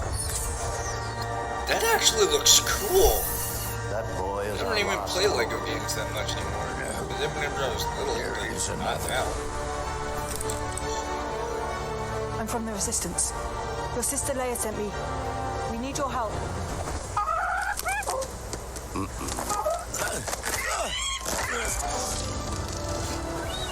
Nice.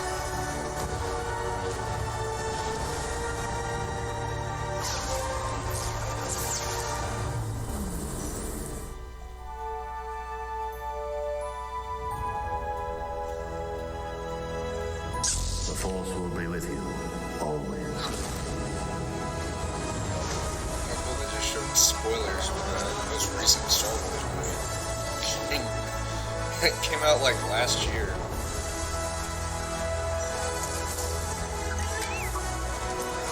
Punch it! Not him, the Falcon.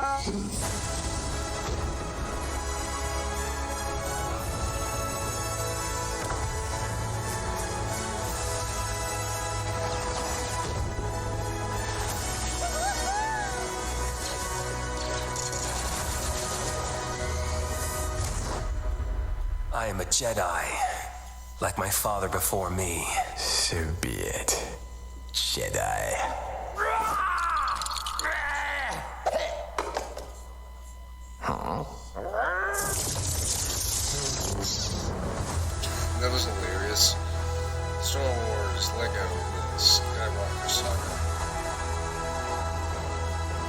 it's coming out on PS5. Nice, the first LEGO game on next gen. What's next? Man, Lego Star Wars looks so fun, coming to next gen as well. All right, well, we'll be right back with more world premieres from huge new games like Ratchet & Clank, Rift Apart, Medal of Honor, Above and Beyond, and Destiny 2. But before that, here's a look at a game that is launching tonight on Nintendo Switch and Steam. It's called Struggling from Frontier, a fun physics-based platformer where up to 2 players control Troy, our fleshy hero. Check this out, and remember, you can play this tonight.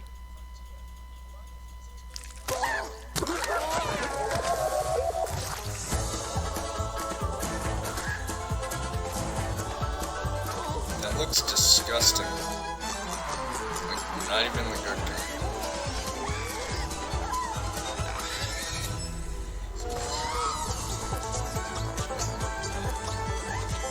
What am I looking at? I wouldn't even want to play that. It looks just... I'm all about gross out humor sometimes, but there's a limit. That just looks gross.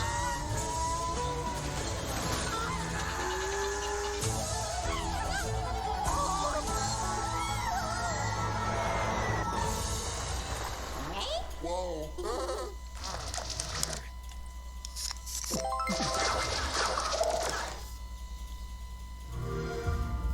Oh, hello, Xbox.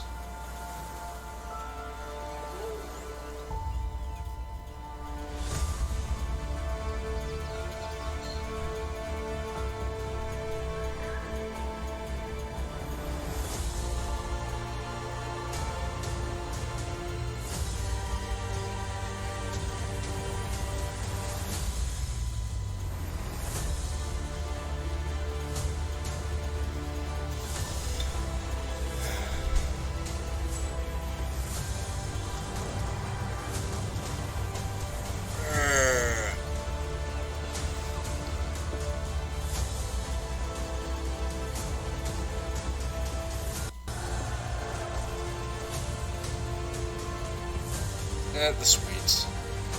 The sweets!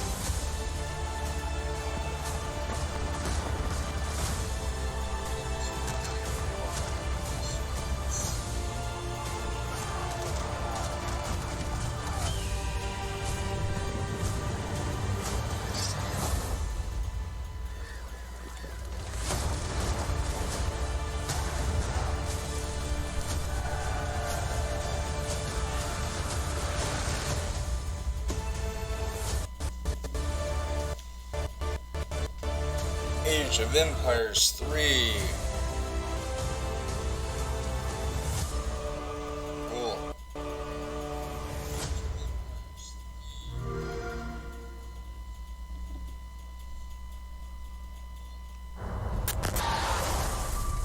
We're near Little Hope. Did you hear that? What more proof is needed that the devil walks among us in Little Hope?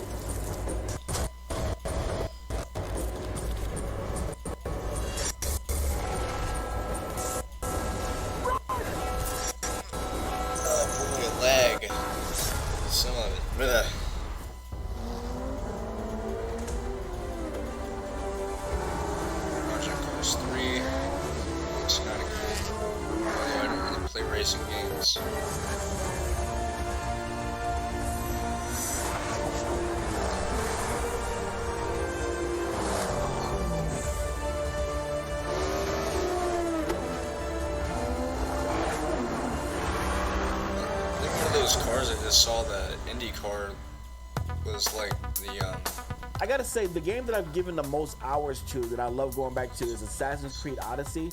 I have to say, since Origins came out, this new reboot of Assassin's Creed, so to speak, that was my first time getting into it, and I have put almost 400 hours into Assassin's Creed Odyssey.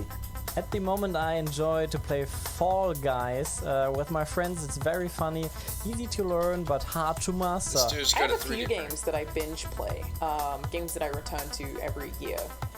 Halo, the entire Master Chief Collection, is really a big one for me where that's concerned.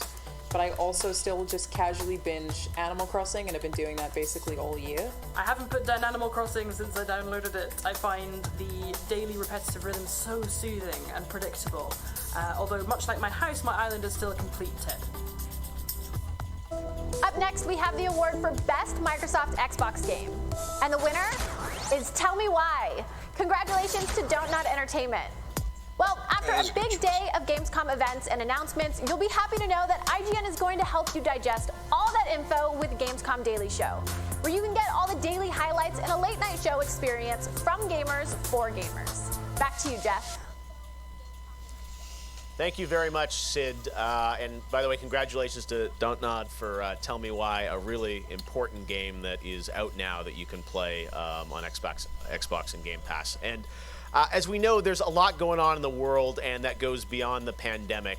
Between social conflicts we're seeing in the news and acts of nature, we can see how vulnerable we as people can sometimes be. And now I think it's as important time as ever to remember to come together and support one another. We are a global gaming community. There are millions of people watching tonight, and I know we're all here because we love games and we know that games are good in the world and can bring us together. And I think we've all felt that in 2020. So I think that's really important to remember amongst all the games and trailers.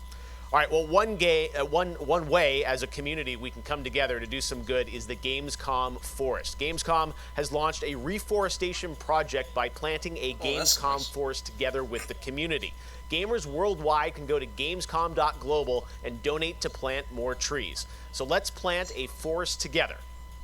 All right, well, now we're going to move on to another game, and this one was announced back in May. Chorus is a dark space combat shooter where players take control of Nara on a quest to destroy the dark cult that created her, featuring rich, ray-traced 4K 60 FPS environments on next-gen hardware. Here is the first look at gameplay from Chorus. World premiere. Nara, you have broken my heart. For your betrayal, you will be broken.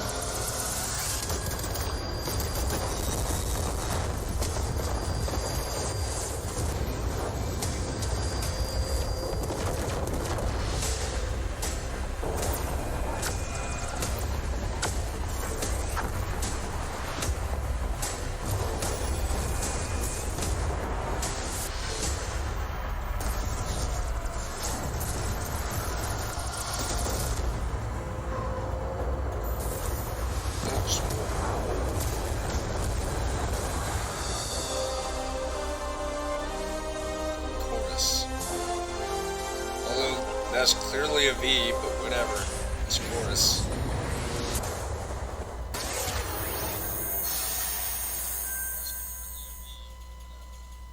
How many crowns have you won? If one game has defined the summer of 2020, it absolutely is Fall Guys from Mediatonic in London and Devolver. This game is setting records and putting a much-needed smile on everyone's face. Fall Guys, I think, represents our industry at its absolute best. Well, soon the Fall Guys experience will evolve with Season 2. There's a lot of new stuff coming, and tonight, Mediatonic is about to give you an exclusive sneak peek at what's next. Get ready, I think the internet is about to freak out. Here it is, Fall Guys Season 2.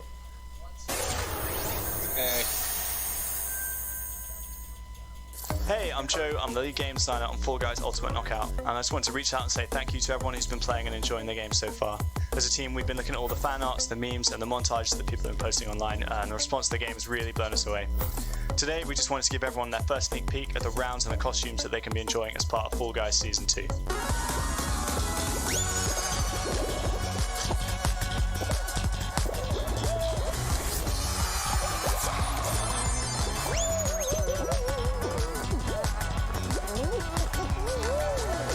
In Season 2, you'll be dressing your Fall Guy as a medieval hero and competing across brand new rounds inspired by epic quests from the Middle Ages. Traverse giant drawbridges, dodge swinging axes, and scale movable siege ramps in the quest for ultimate game show glory.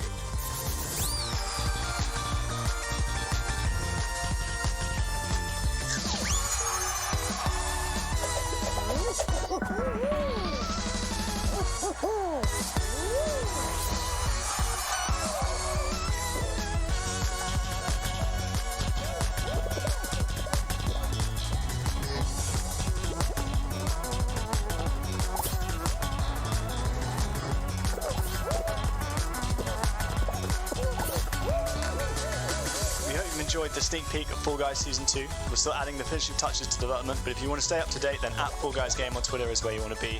See you on the start line.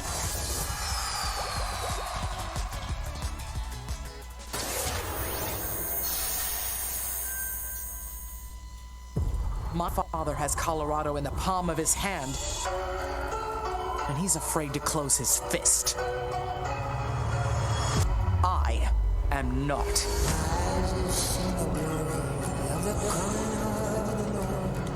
His truth is marching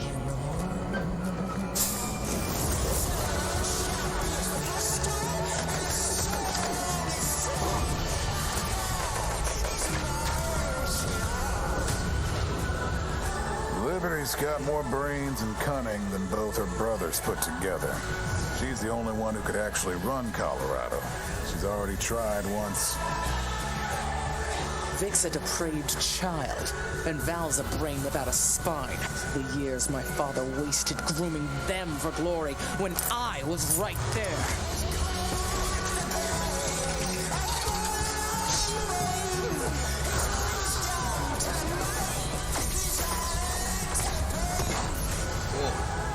Give us liberty. Give us death? How did I predict that? Go back to Arizona, Rangers, and I'll pretend none of this happened. Stay, and you die alone. Wasteland 3. The end has just begun. That's tomorrow! I really haven't found any new appreciation for gaming at this time, because my appreciation for gaming before couldn't be higher. Com certeza, jogos multiplayer preenchem completamente a conexão social que eu preciso ter com outras pessoas nesses tempos de isolamento, e é o mais próximo que a gente pode ter de experiências reais com pessoas que estão longe da gente. You get to travel all over the world in games, which is something I've always taken for granted. At the moment I'm playing Ghost of Tsushima, and you know, I kind of prefer it to the real Japan just because I've heard that in real life they don't let you run around with katanas. I appreciate games a lot more than films, music or whatever, and it's just fine for me to have the time to play with friends or even with my family, to have a lot of fun. I've been mostly at home with small children, and gaming is the only thing that I get to do for myself anymore. I find it's not only an escape, it's also a way to challenge my brain. Gaming is becoming clearly more important for a lot of people.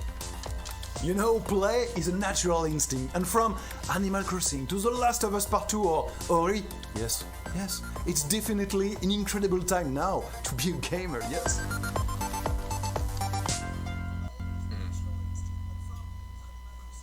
Hey everyone, I'm Vince Sampella, head of Respawn Entertainment. When we set out to create Medal of Honor Above and Beyond, we knew we wanted to bring the series back to its roots. The Medal of Honor franchise is known for its powerful and exciting single-player stories that put the player in the boots of a soldier who was there.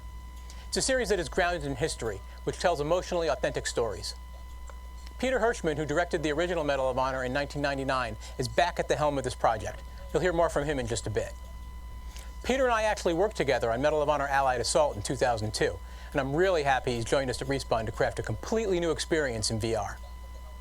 The team is creating a riveting and emotional journey through World War II that you've never seen or played. People have wanted, but it weaves in the personal stories of the veterans and survivors of the war through powerful interviews that help set the stage for what players will experience. Why does everything need to more be than in just a VR game. nowadays? We could not be more excited to show the world the next look at Medal of Honor Above and Beyond and the game's action-packed story. Let's take a look.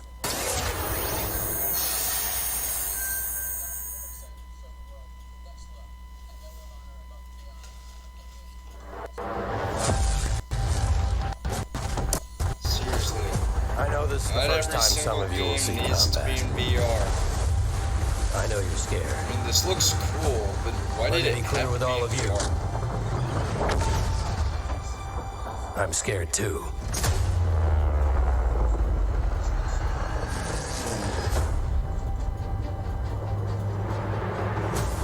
Welcome to France, Also, gentlemen. The visuals look like PS3. Sort of. Something big is happening inside Gestapo headquarters, and we don't know what it is. We're gonna have to improvise here. Like very early PS4. God.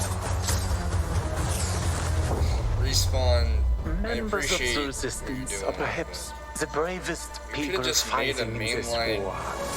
Medal of But you Honor, really should stop. without There is no future in it. because you don't need VR for every single first-person shooter.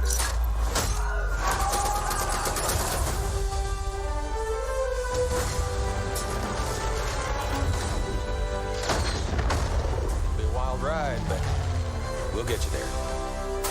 Jet fighters, brace yourselves.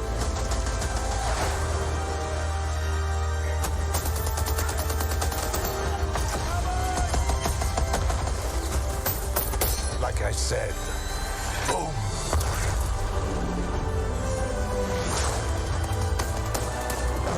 There are things as people I'm willing to sacrifice myself for. Make the characters look cartoonish. Somehow, this motley crew has been tasked with saving civilization. God help us Not all all. the characters, but really? And it has to be in VR. Really? Why?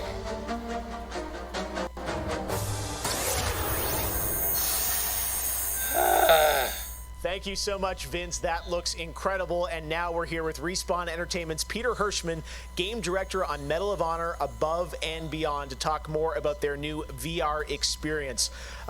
Peter, I gotta say, the trailer really grabbed me. Such an incredible story that you're telling to.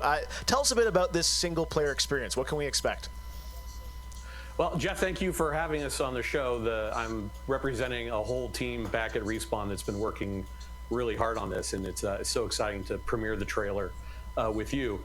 Medal of Honor, going back to its roots, was always about putting the player in the boots of a soldier fighting in World War II. And with VR, we're able to do that in almost a literal way. It's definitely the most immersive experience, most immersive combat experience I've ever been able to work on.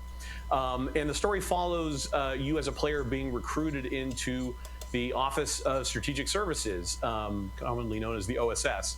And their mission was sabotage, espionage, search and rescue, everything in between. You name it, they did it. And they're known by a different set of initials now, the CIA. But during World War II, they sent operatives all over Europe, deep behind enemy lines. And that allows us to tell a story where you get to go to these places and locations and participate in events that really helped shape the outcome of the war. One of the things I love about the trailer is you can tell there's a lot of interactivity in the environment, emergent gameplay. You got the piano and other things in there. Tell us a bit about how you're using that to tell the story. It seems like it's all kind of through a first-person perspective, but there are some story sequences. How do you tell the story? Oh, well, we shot over 120 pages of narrative, which is more than some feature films. We had a huge international cast of phenomenal actors. And it was fantastic. And the story follows a classic three-act structure. Act one is working with the French resistance, getting ready for the invasion. Act two is D-Day itself and the fight to get to Berlin. And then the third act is dealing with the Nazi secret weapon program, which involved things like the 262 jet and the V2 rocket and things that could have really turned the tide of the war if we hadn't stopped them. So you get to go on this journey, this story. And the story is shot all from your perspective. Because it's VR, your head is the camera. We don't have cutscenes, we don't have edits. Everything revolves around your perspective. So you experience this story completely in first person as if you are there. So it creates a much more intimate and emotional connection with the characters and the things going on around you. It was an incredible way to shoot. One of our animators stood in for the player throughout the 3 weeks that we were on stage. And all the actors are always reacting and talking to you directly. And in VR, it's such a powerful thing. It's all about building that emotional connection, and it just makes the experience all the more authentic.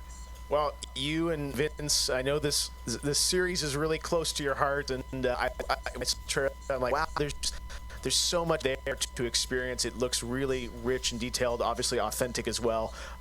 Paying tribute to everyone that was involved in the war. I wanted to ask you also about multiplayer, which is something that Respawn is really known for, and you've had a great single player experience, but I hear you might also be doing MP too? Oh, well, yeah. I mean, the thing about VR is that, I've spent we've known each other a long time. You spend much of your career trying to map natural human movements to a controller, and just figuring out things like making it feel good, and one of the hardest ones is leaning.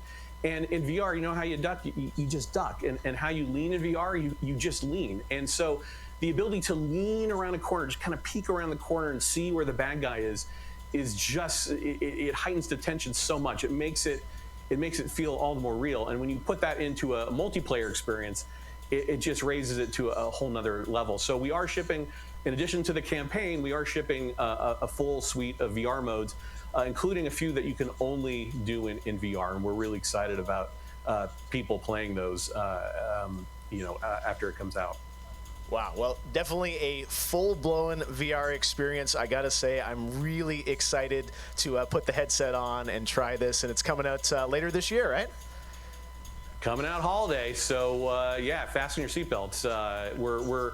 We are so excited to bring it to players. We've been working on it a long time. Like you mentioned, it's a passion project for Vince and I and everyone at Respawn. It's a wonderful full circle experience for a lot of us that started our careers working on those original set, going back first one and Allied Assault, and now to be able to bring Above and Beyond to a whole new generation is one of the most exciting things we've been involved with. Awesome. Thank you so much, Peter. Opening Night Live will be right back, and in the meantime, here's a look at a new game that is launching tonight. The world was broken, fractured by the magic the Vow Keepers said they would protect us from. Spellstorms still rage across the ruins of the Hollowlands. This is proof, they said. It isn't safe. It can't be controlled. Magic cannot be used.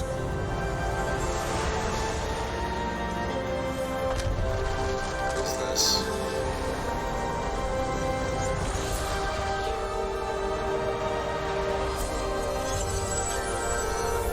What is this?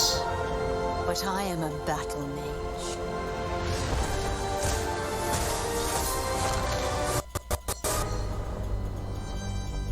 I have broken my vow, and now I fight to break free.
stealing gaming.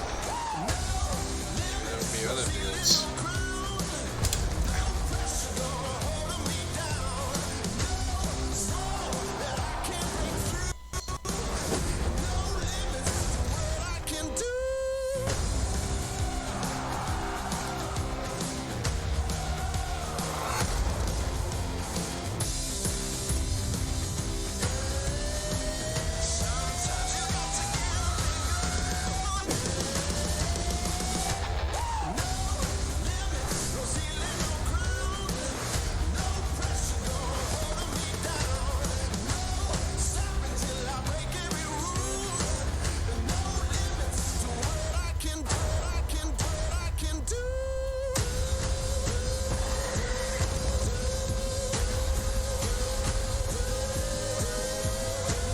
Microsoft, we get it.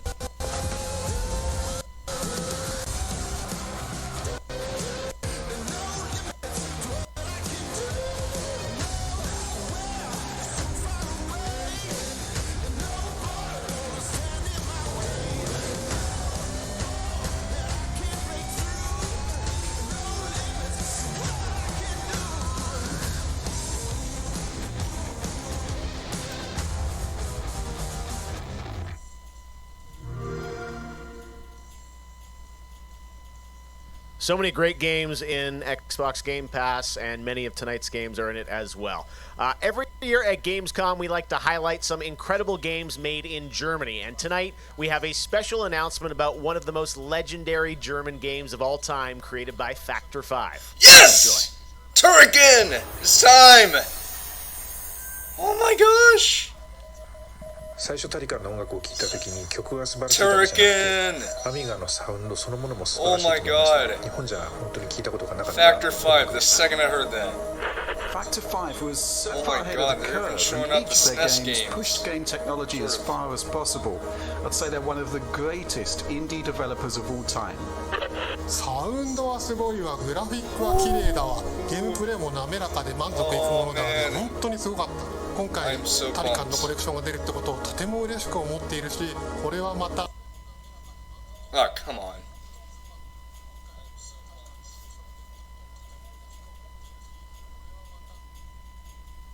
当時みたいにみんなに見せて歩きたいなと思っています。 Turrican collection.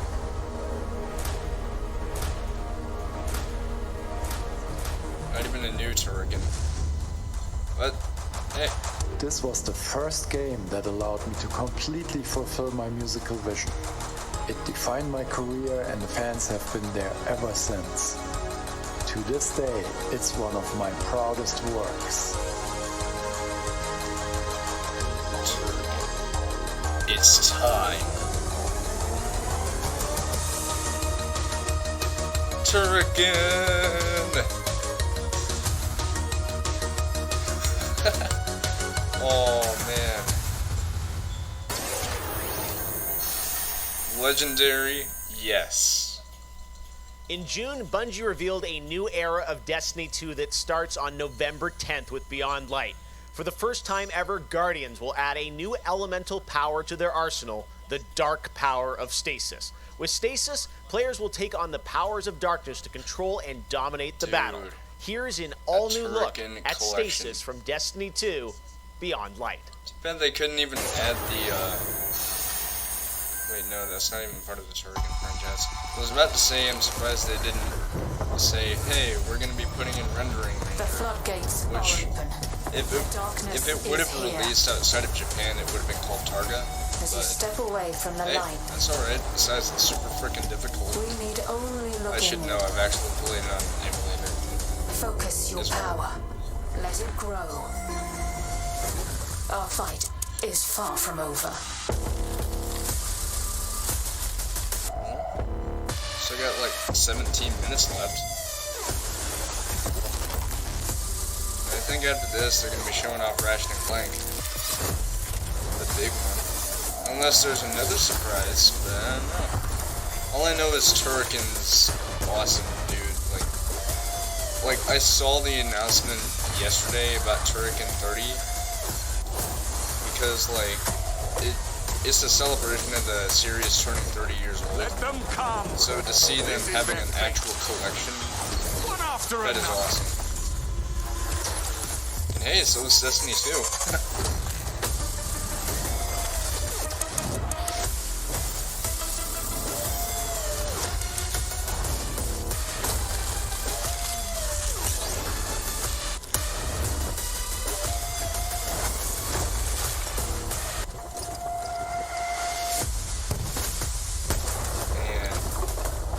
That looks cool. I gotta say, so far Gamescom has been pretty cool. I'm not just saying that because of the ice powers. I'm saying that because it's actually really cool.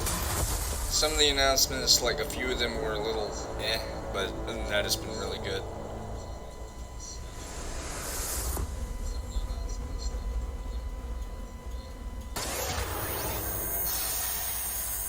Alright, 15 minutes. I have one more award to give out tonight, and that is Best Sony PlayStation Game. So, without further ado, the winner is Cyberpunk 2077. Congratulations. Yeah, but that's not a Sony game. Of course, there are even more awards than the ones I announced tonight. So check out the Gamescom Awards user voting, where you can vote for your favorite streamer, Gamescom's Most Wanted, and Best of Gamescom. The winners will be revealed at Gamescom Best of Show, along with cool cosplayers, esports, and more. So tune in on Sunday, August 30th at 8 p.m. Central European Time to see the grand finale of this year's Gamescom, where we give gamers the stage. Anyway. That's it for me tonight, but before I turn it back to Jeff, I just want to say that I hope everyone out there is staying safe and healthy. We're all in this together, so take care. Back to you, Jeff. Here it is. Thank you very much, Sydney. It's great to have you on the show again this year. A lot of people have been wondering, what will the next generation of gaming feel like? How will it be different? What is that generational difference? Well, back in June, we saw an announcement of Ratchet & Clank Rift Apart from Insomniac Games, a title which uses the power of PlayStation 5, the SSD hard drive, and the DualSense controller to create an experience that Insomniac says is only possible on brand new hardware. Well, now it's time for you to decide if you see the difference. Here's an extended, uninterrupted demo of live PlayStation 5 gameplay of Ratchet & Clank Rift Apart. Enjoy. Oh, baby. Here it is!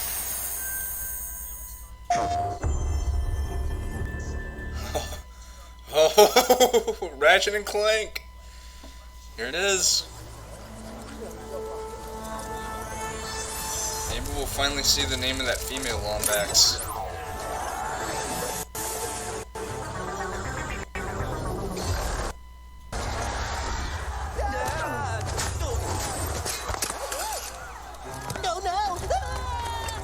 We're back. And not far from where we last saw. We may still have time to put a stop to this.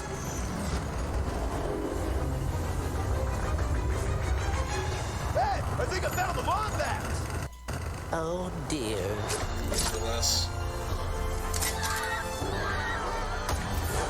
Let's show them how it's done. Dude. Bring out the big guns.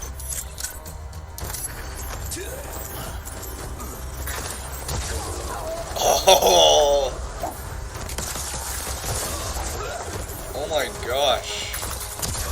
I think they actually ragdoll. That's cool. They used to just have their own death animations, but now they actually ragdoll when killed. I think. Last one! Nope, never mind. The train's pulling away.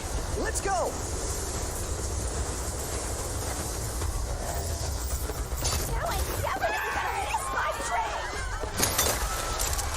Alien's name is Larry.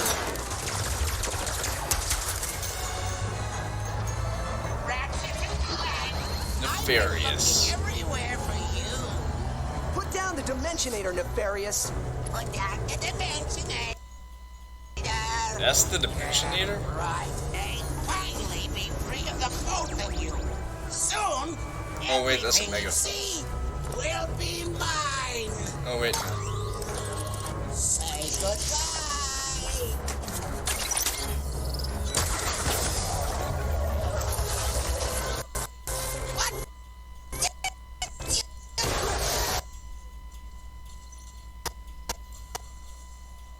The lag. Stop.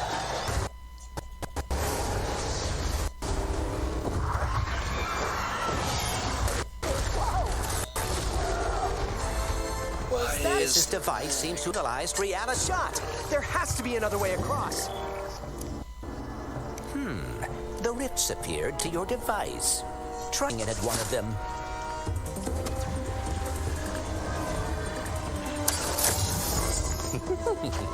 That was rather exciting.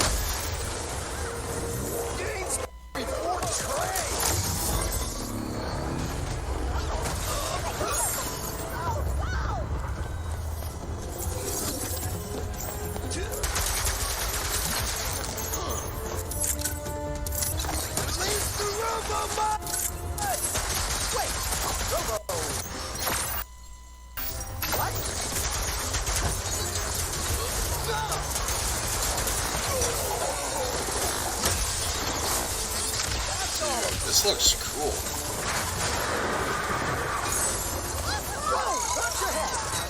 This is worse than I had imagined. Everyone look! It's Ratchet and Clank! Sand sharks from above.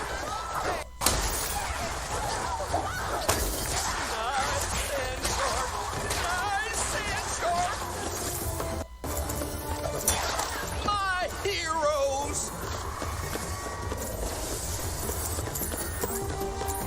I knew you'd come. Dude, this looks infinitely better than the PS4. Or at By least the a way, very this game large is not a octopus. sequel to that. The PS4 game was released on the game.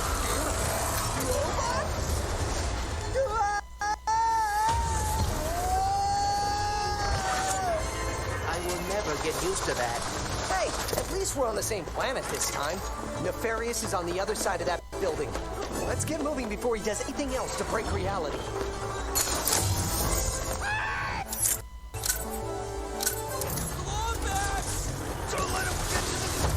Did Dr. Nefarious really resurface after all these years just to try and take over the universe again?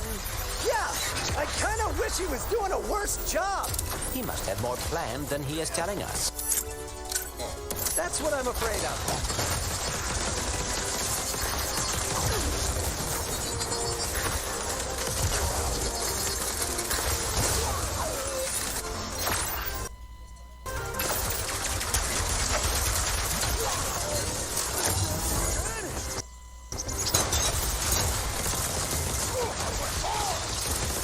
Can't wait to see what's new.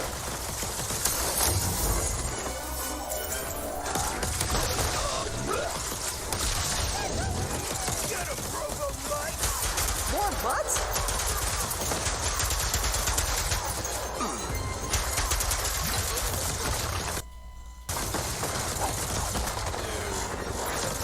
This is so cool.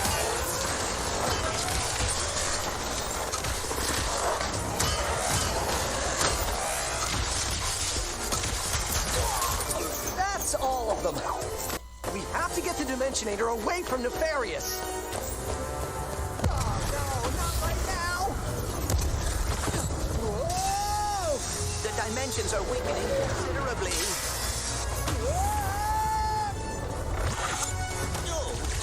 How bad is it?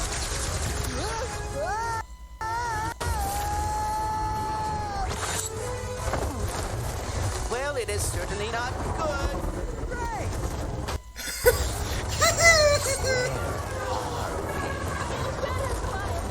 It's me.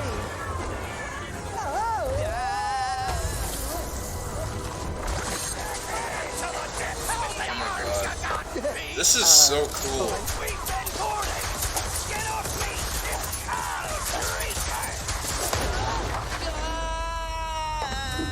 Clank!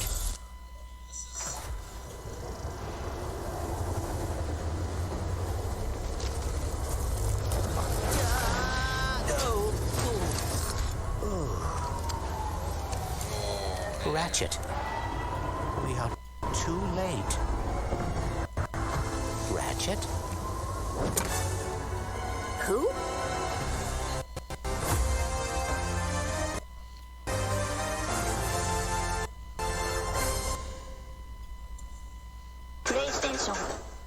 Oh yeah.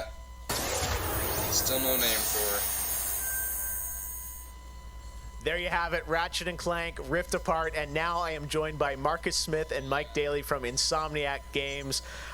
Guys, it was so great to see that long, uninterrupted of Rift Apart, and I have so many questions. It's amazing to see what you're doing with the power of PS5 and the SSD. Let me ask you first, Marcus, what are you able to do with Rift Apart that you haven't been able to do before in a Ratchet game because of the power of PS5? I mean, first and foremost, it's just pure horsepower enables us to fill our worlds with the kind of density and life that we've never been able to before. More important, perhaps, though, is the dimensional shifting that we have going on, which uses the SSD that allows us to fling the player from planet to planet to planet, lightning fast, like in way faster than anything we've ever been able to do before. Yeah. The Rift Tether, that in demo, we had seen some of that in the trailer. So that's all actual gameplay. Mike, I'm curious, like how does that work as you kind of play through the game? Are there certain moments and levels where you can jump, or how do you play through that? In the game, there is dimensional damage spread throughout the galaxy that Ratchet and Clank have to find a way to fix. And you can find these weak points in space-time that you can pull to you with your Rift Tether. It's like being able to lasso a portal. And that enables you to basically like warp across the world to find new places to discover or gain a tactical advantage. Wow. You got to say, like, when you sit and you imagine the jumping from multiple worlds at instantaneously almost, and it sounds like there's no load screens throughout the entire game? That's right. We're going seamless. That's right. Yep. Wow, all right. You so confident, both of you say it. I like it. Now, let me ask you about DualSense. That's something that is a big part of PS5. I've had a chance to hands on with the controller, with the adaptive triggers and the haptics. How are you using that to sort of impact the gameplay of Rift Apart? So every Ratchet & Clank game is a powerful arsenal of weapons that just exude a ton of personality. And the DualSense is sort of like, it feels like it was made for Ratchet & Clank just because the haptics give us a whole new layer for the weapons to express themselves. So for example, your burst pistol, of course it gives you like a satisfying kick with every bullet. But when you throw the shatter bomb, you can actually feel the energy pulsing off the grenade fade away as it gets further apart from you. Basically, the haptics are expressive enough that every weapon feels different and you can tell what you're holding. But of course, the adaptive trigger, like that to a functional level, where in addition to the trigger pull feeling unique, we can actually use that as a super intuitive way to add alternate functions to the weapons. So in the demo, we've got the Enforcer, which is a double shotgun. You can pull the trigger way down until you hit resistance to fire a single barrel. And then whenever you feel like it's the right time, pull it the rest of the way for a double shot. So you might be swarmed by a bunch of little enemies. You only want to waste one shot on them, and then wait a minute for even more to swarm in before finishing them off. But a big guy, you probably want to just give both barrels to right away. So there's a nice intuitive way of basically raising the skill ceiling and giving you more ways better. Wow, no, I'm excited to see how you guys are going to roll that out across what I'm sure are an insane, group of weapons as always. Plus, Marcus, tell us a bit about this game. I think some fans have wondered, does this tie into the movie plot line, the game plot line? Like, tell us in the Ratchet-verse where this sits. Well, canonically, this is an extension of Ratchet & Clank Into the Nexus. Yes, 2013 game. But standalone adventure. So it's one that, even if you've never played a Ratchet & Clank game, you can get into it and you'll understand it. And for hardcore fans, we have a lot of nods. You're gonna see a lot of returning characters and planets, and all through a whole new light of multiple dimensionality. Yeah, no, this Rift Tether thing I think looks really exciting. And how often, like, is that something we saw in the demo? Is that something you're going to see like frequently in the game? Are there special moments? Like, I guess I'm curious, like, how often you use that technique for gameplay. So the Rift Tether has created these anomalies all throughout the galaxy. You'll encounter those. There's even a few more types of dimensional damage you'll encounter that we haven't shown yet. Okay. Now, being pulled between worlds, that's localized to chasing after Dr. Nefarious in the demo. And that's sort of reserved for special moments when you really have to, when the dimensional damage really tears wide open. Well, I gotta say, it's incredible. And then at the end, we got another tease of this female Lombax. I know you guys have confirmed she is playable in parts of the game. I think everyone wants to know, though, do we have a name for her? I mean, the world is more interesting with mysteries, and we're going to have to keep this one a little. Do we get a number of letters in her name or anything? Too many smart people on the internet. They'll figure it out right away. She's not named Abby, though, right? All right, well, we'll have to wait and see what you guys have in store for us. I got to say, I mean, it looks incredible. The Ratchet games are always so much fun, and as you said, of the power of SSD and the DualSense all coming together, it looks really exciting. Before we go, though, I think everyone around the world wants to know when we're going to get to play this game. Anything you can share with us on where you're at in development right now? Not a launch title. Mike? Mike? So Ratchet is coming out in the PS5 launch window. So we haven't announced a specific release date yet, so stay tuned for that. What kind of window? Is it big window? So no, I'm just kidding. All right, that's all we're gonna get, I'm sure. Ratchet & Clank Rift Apart coming in the launch window for PlayStation 5. I gotta say, Insomniac, we're so excited about what you guys are doing across PlayStation, and the game looks incredible. So thank you so much for all you've done, and we look forward to more of Rift Apart soon. Thanks, Jeff. Take care. All right, Marcus and Mike from Insomniac, thanks for showing us that first look at Ratchet & Clank for PlayStation 5. And that's going to do it for opening night. Thank you so much for watching from around the world, and make sure to stay tuned all weekend for more live Gamescom coverage at Gamescom.global. As for us, we'll see you later this year for the Game Awards 2020. Our team is hard at work to build a very special live show for you coming in December. We'll see you then. Good night. That was it. That was awesome. That was Gamescom. I gotta say, it's pretty awesome. With that is my live coverage of Gamescom 2020 for the opening night live. I gotta say, it was pretty cool, and we finally got a little bit of confirmation about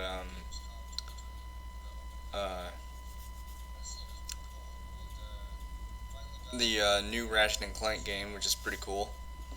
But I have a feeling that the best is yet to come. We'll have to see. See you guys later. And yeah, I hope you guys have enjoyed. Follow me if you want. And yeah, until next time, see ya.